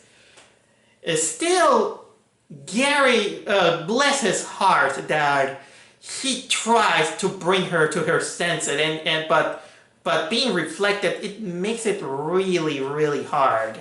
Honestly, this is the kind. If I have to be a little bit nitpicky, this is kind of like a cliche that many American cartoons do, in which they always wanted to bring out the best of the family, but not all the times they want to showcase that some parents are not worth it, and they don't really deserve forgiveness or anything. But on the other side, that will also conflict with the personality of our hero, which our hero always has to show some kind of kind-heartedness, and even to people who treat him very, very badly. So basically, yeah, it culminates into a battle, and we get a great roasting from Gary after he defeats her thanks to with the aid of Nightfall. But on the other side, of course, we got little Kazo, Ash, Mooncake, and Kevin infiltrating the Todd's mothership. And there's an all-out war, especially when the resistance comes up. So let's say that they've managed to retrieve the keys, and there is a short but awesome battle between Todd and Tribor, which basically you see that Tribor, well, he wasn't joking around. He may be narcissistic and full of himself, but the guy knows how to fight. You have to give him that. And he ends up locking Todd into one of his capsules and shooting him into space. So yeah, Todd is defeated. Gary retrieves the fifth key, and still trying to save his mother from her pain, because he sees her, going in tears, silent tears. He saves her. He takes her at least as a prisoner, because he says that he's still his mom. The episode ends, with Hugh and Ava cementing their AI romance, despite Cheryl being ungrateful for his son. Gary just leaves her with Kevin, and so our gang finally has to find dimensional keys. Now they can free Bolo, so he can open Final Space in order to free Quinn. But is Bolo evil as Cheryl claims? Well, it doesn't matter. Gary's gonna find it out on the next episode. Cut loose, pull loose. And so we finally reached the season finale of Final Space. And in this one, they finally decided to go to the Orion Nebula to enter interspace and finally free Bolo, now that they got the 5-dimensional keys. of course, they still have a little bit of doubts, considering that that Cheryl told them that he's not to be trusted because of that other Titan. But then, but of course, when they reach there, they also notice that they've been followed, and they've been followed by none other than Avocado, who is none other, who you remember he's possessed by the main bad guy, Evictus. So basically, this is it has the good combinations to cap off a season. I mean, we had an epic final battle on the last episode, but in this one they decided to patch some things up in order to yes, they are open for another season. So they have to put the pieces together for this. In one, there is this subplot which basically it is served for the reformation of Cheryl, because she still blames Gary for all the things that are happening.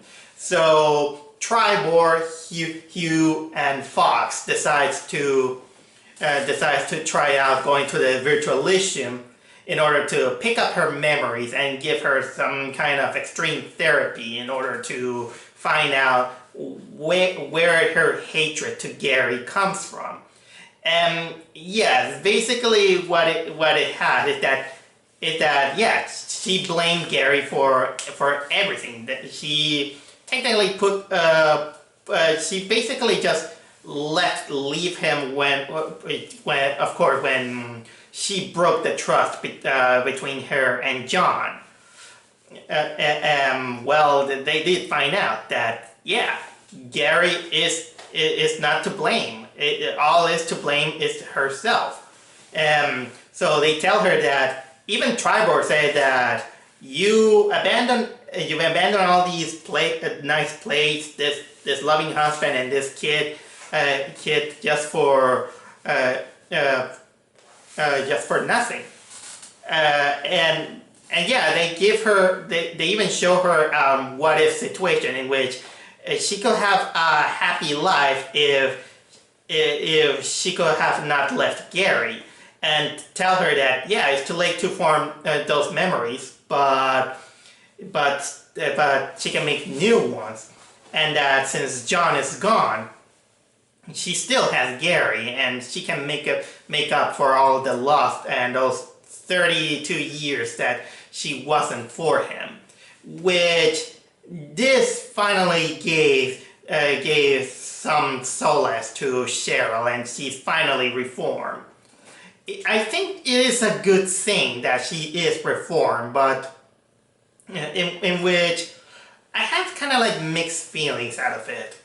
First of all, I think that the reformation of Cheryl could have been an entire episode, because I found it a little bit too easy how she was reformed, because apparently like that she'll basically need a harsher reform or no reform at all, considering that it is a hatred that really lasted for a lot of years. So in this it technically capped off the character arc of Cheryl's hatred to Gary, which again, it was unreasonable. And at the same time, they find out Gary confronts Bolo and tries to tell him that they kind of don't trust him because of Cheryl's testimony. But even Bolo is like, oh, that dickwad, no, he's lying and all this stuff. But still, they're gonna do it, no matter what. But here's the catch. In order to use the keys, they need Mooncake. But yeah, Mooncake is gonna be fine. He has to blast the keys. But using the 5 keys also needs a 6th key.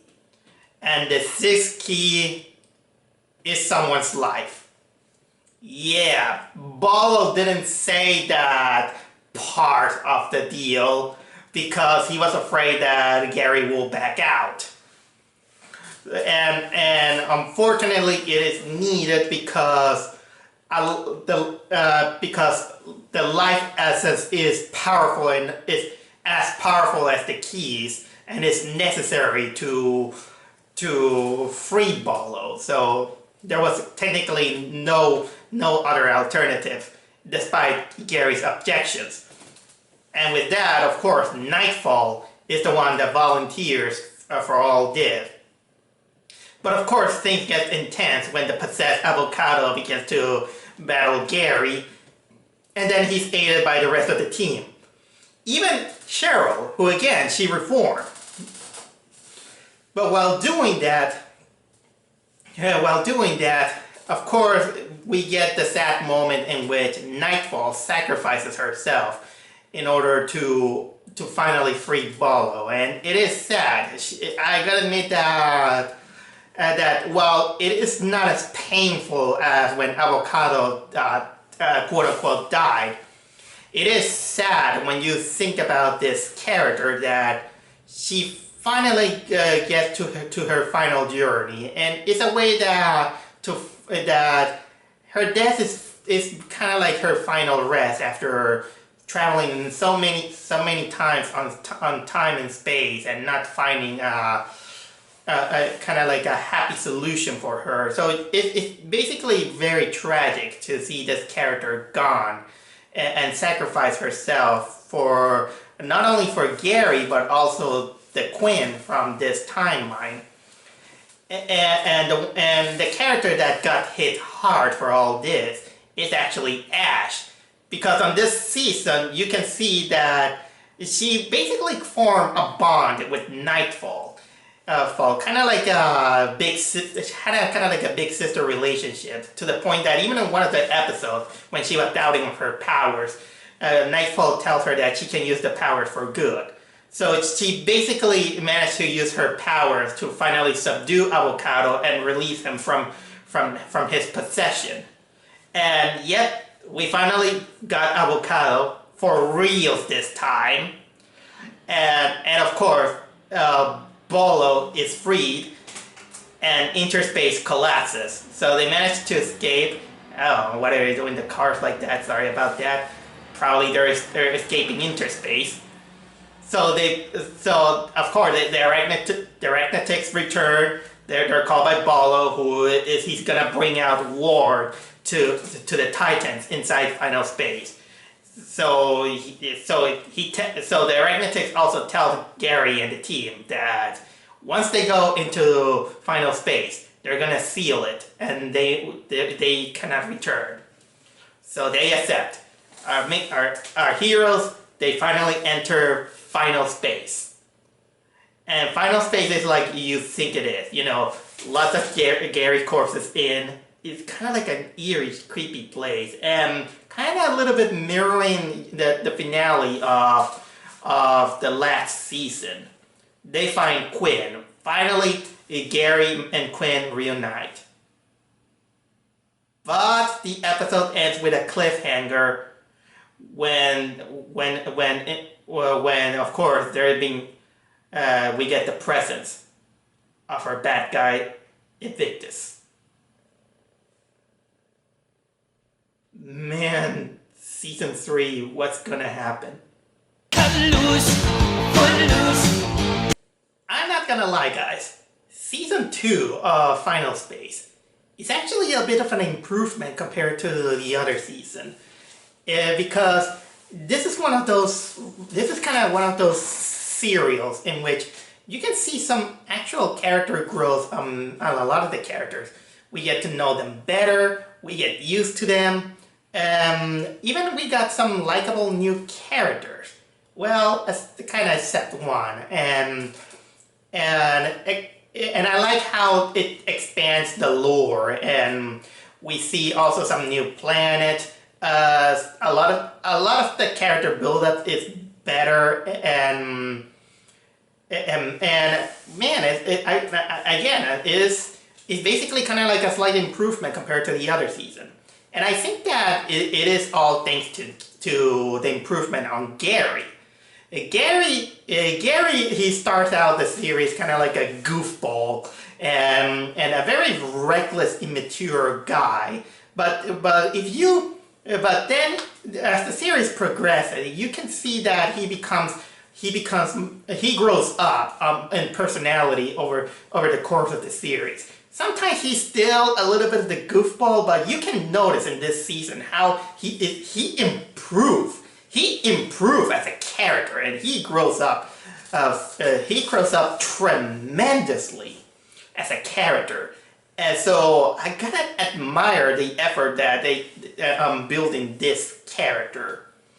Of course, we also have the other characters. We got, of course, Kevin, of course, who came back from being killed off, and while he has kind of like a new shape, he also still the obnoxious guy that you kind of love to hate, but there are moments in which you kind of stay mad at him. But well, what can you do with Kevin? Hugh also stays up, and now he is this robot. And he also has, you see that during the episode, he has to deal that he is no longer the main AI of a mothership. And so most of the episode you have to deal with him, being technically useless robot. And you see him, at first clashing with the new computer AI of the new ship, the Crimson Light, Ava. At first they kind of go into this sarcastic rivalry, but then they eventually fall in love and they form a relationship out of it. We also get to know Nightfall better since he became a prominent character in this season. And like I said in my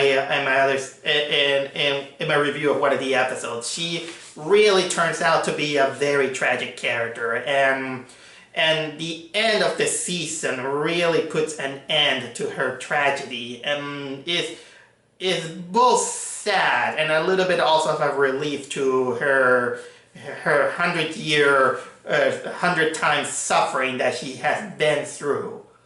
But and another thing that I also got to give credit to this episode is that this episode not only builds up on Gary's growth, but it also grows on Little Cato.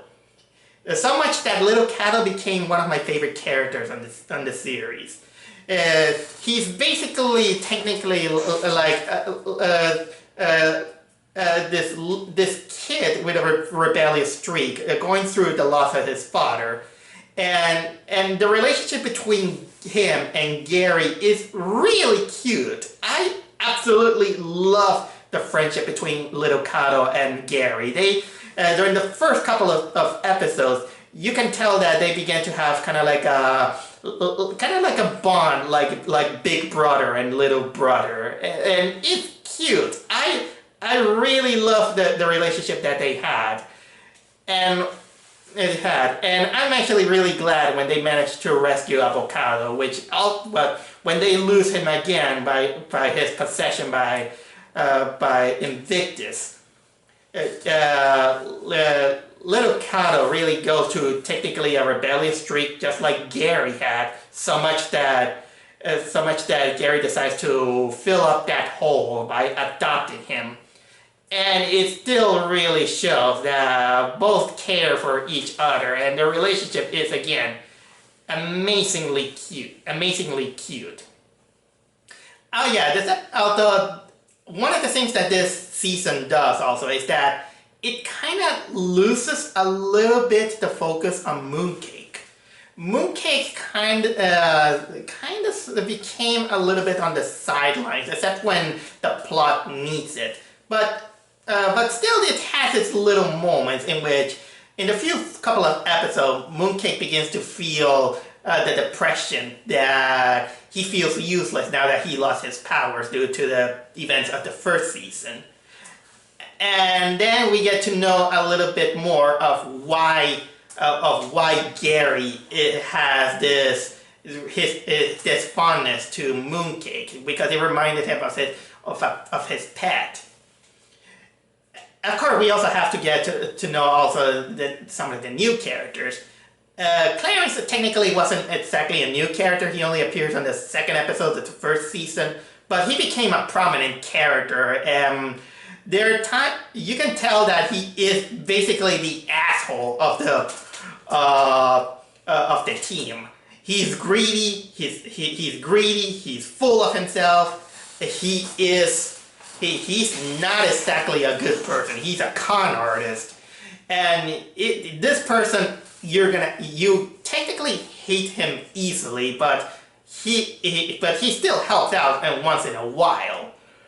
But his betrayal is basically the moment in which he crossed the line, where it feels like this character is gonna do something in order to regain the trust of everyone. But his betrayal is basically had this payoff in which is really well deserved for someone like that.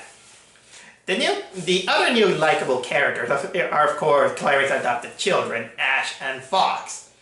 And they're really likable, I gotta say. We didn't get to know too much about Fox, but you can see that he's this lovable giant who he's gruff, but you can see that there is some kind of soft spot on him, and he does have some great lines, I'll say.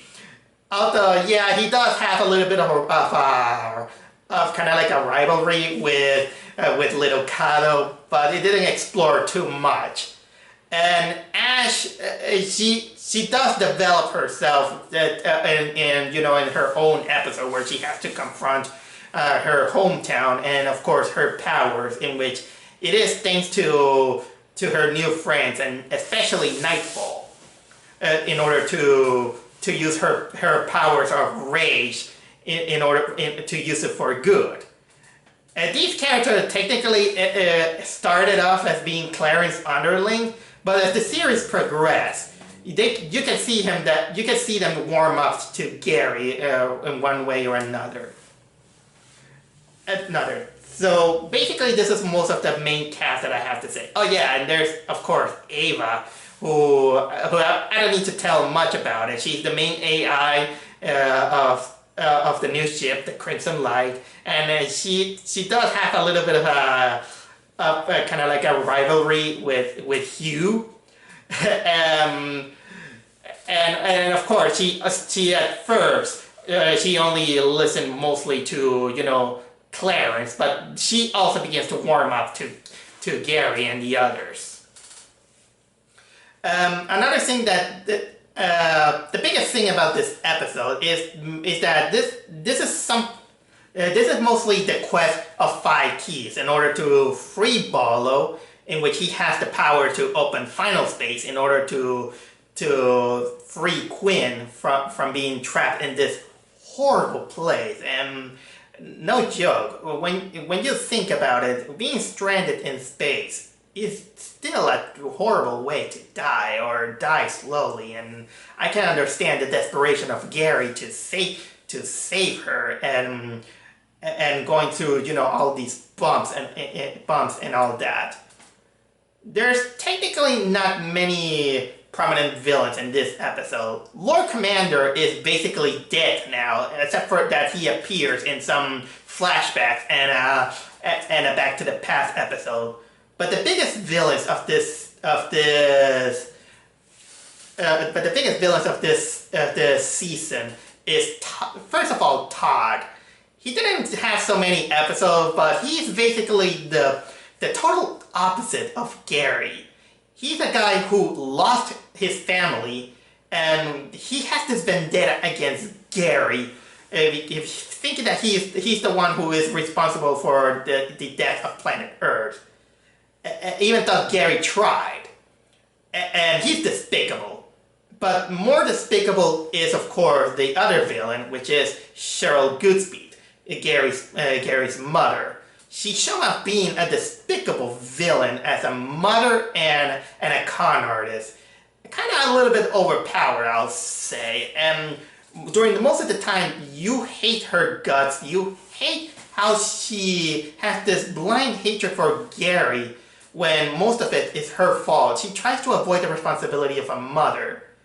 You thought she reformed in the final episode, but I wish that reformation could have been should have been taken much more than that. Which it kind of, I think they kind of take a kind of like a safe road to not make a parent totally evil. And oh yeah, and also a little bit of the silence. I am also glad that they also had the return of Tribor.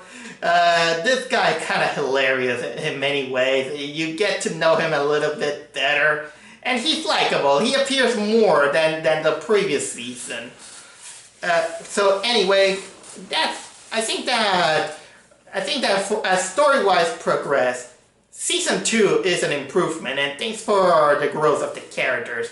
The humor still is a little bit hit or miss. Sometimes it can be gross out humor, but I like that they time it in appropriate moments.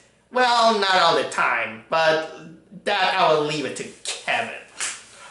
So I think that's all I have to say about Season 2. Oh yeah, one more thing. There's only one more thing that Season 2 gave us. It gave us the wonderful power of Loggins. Cue the music!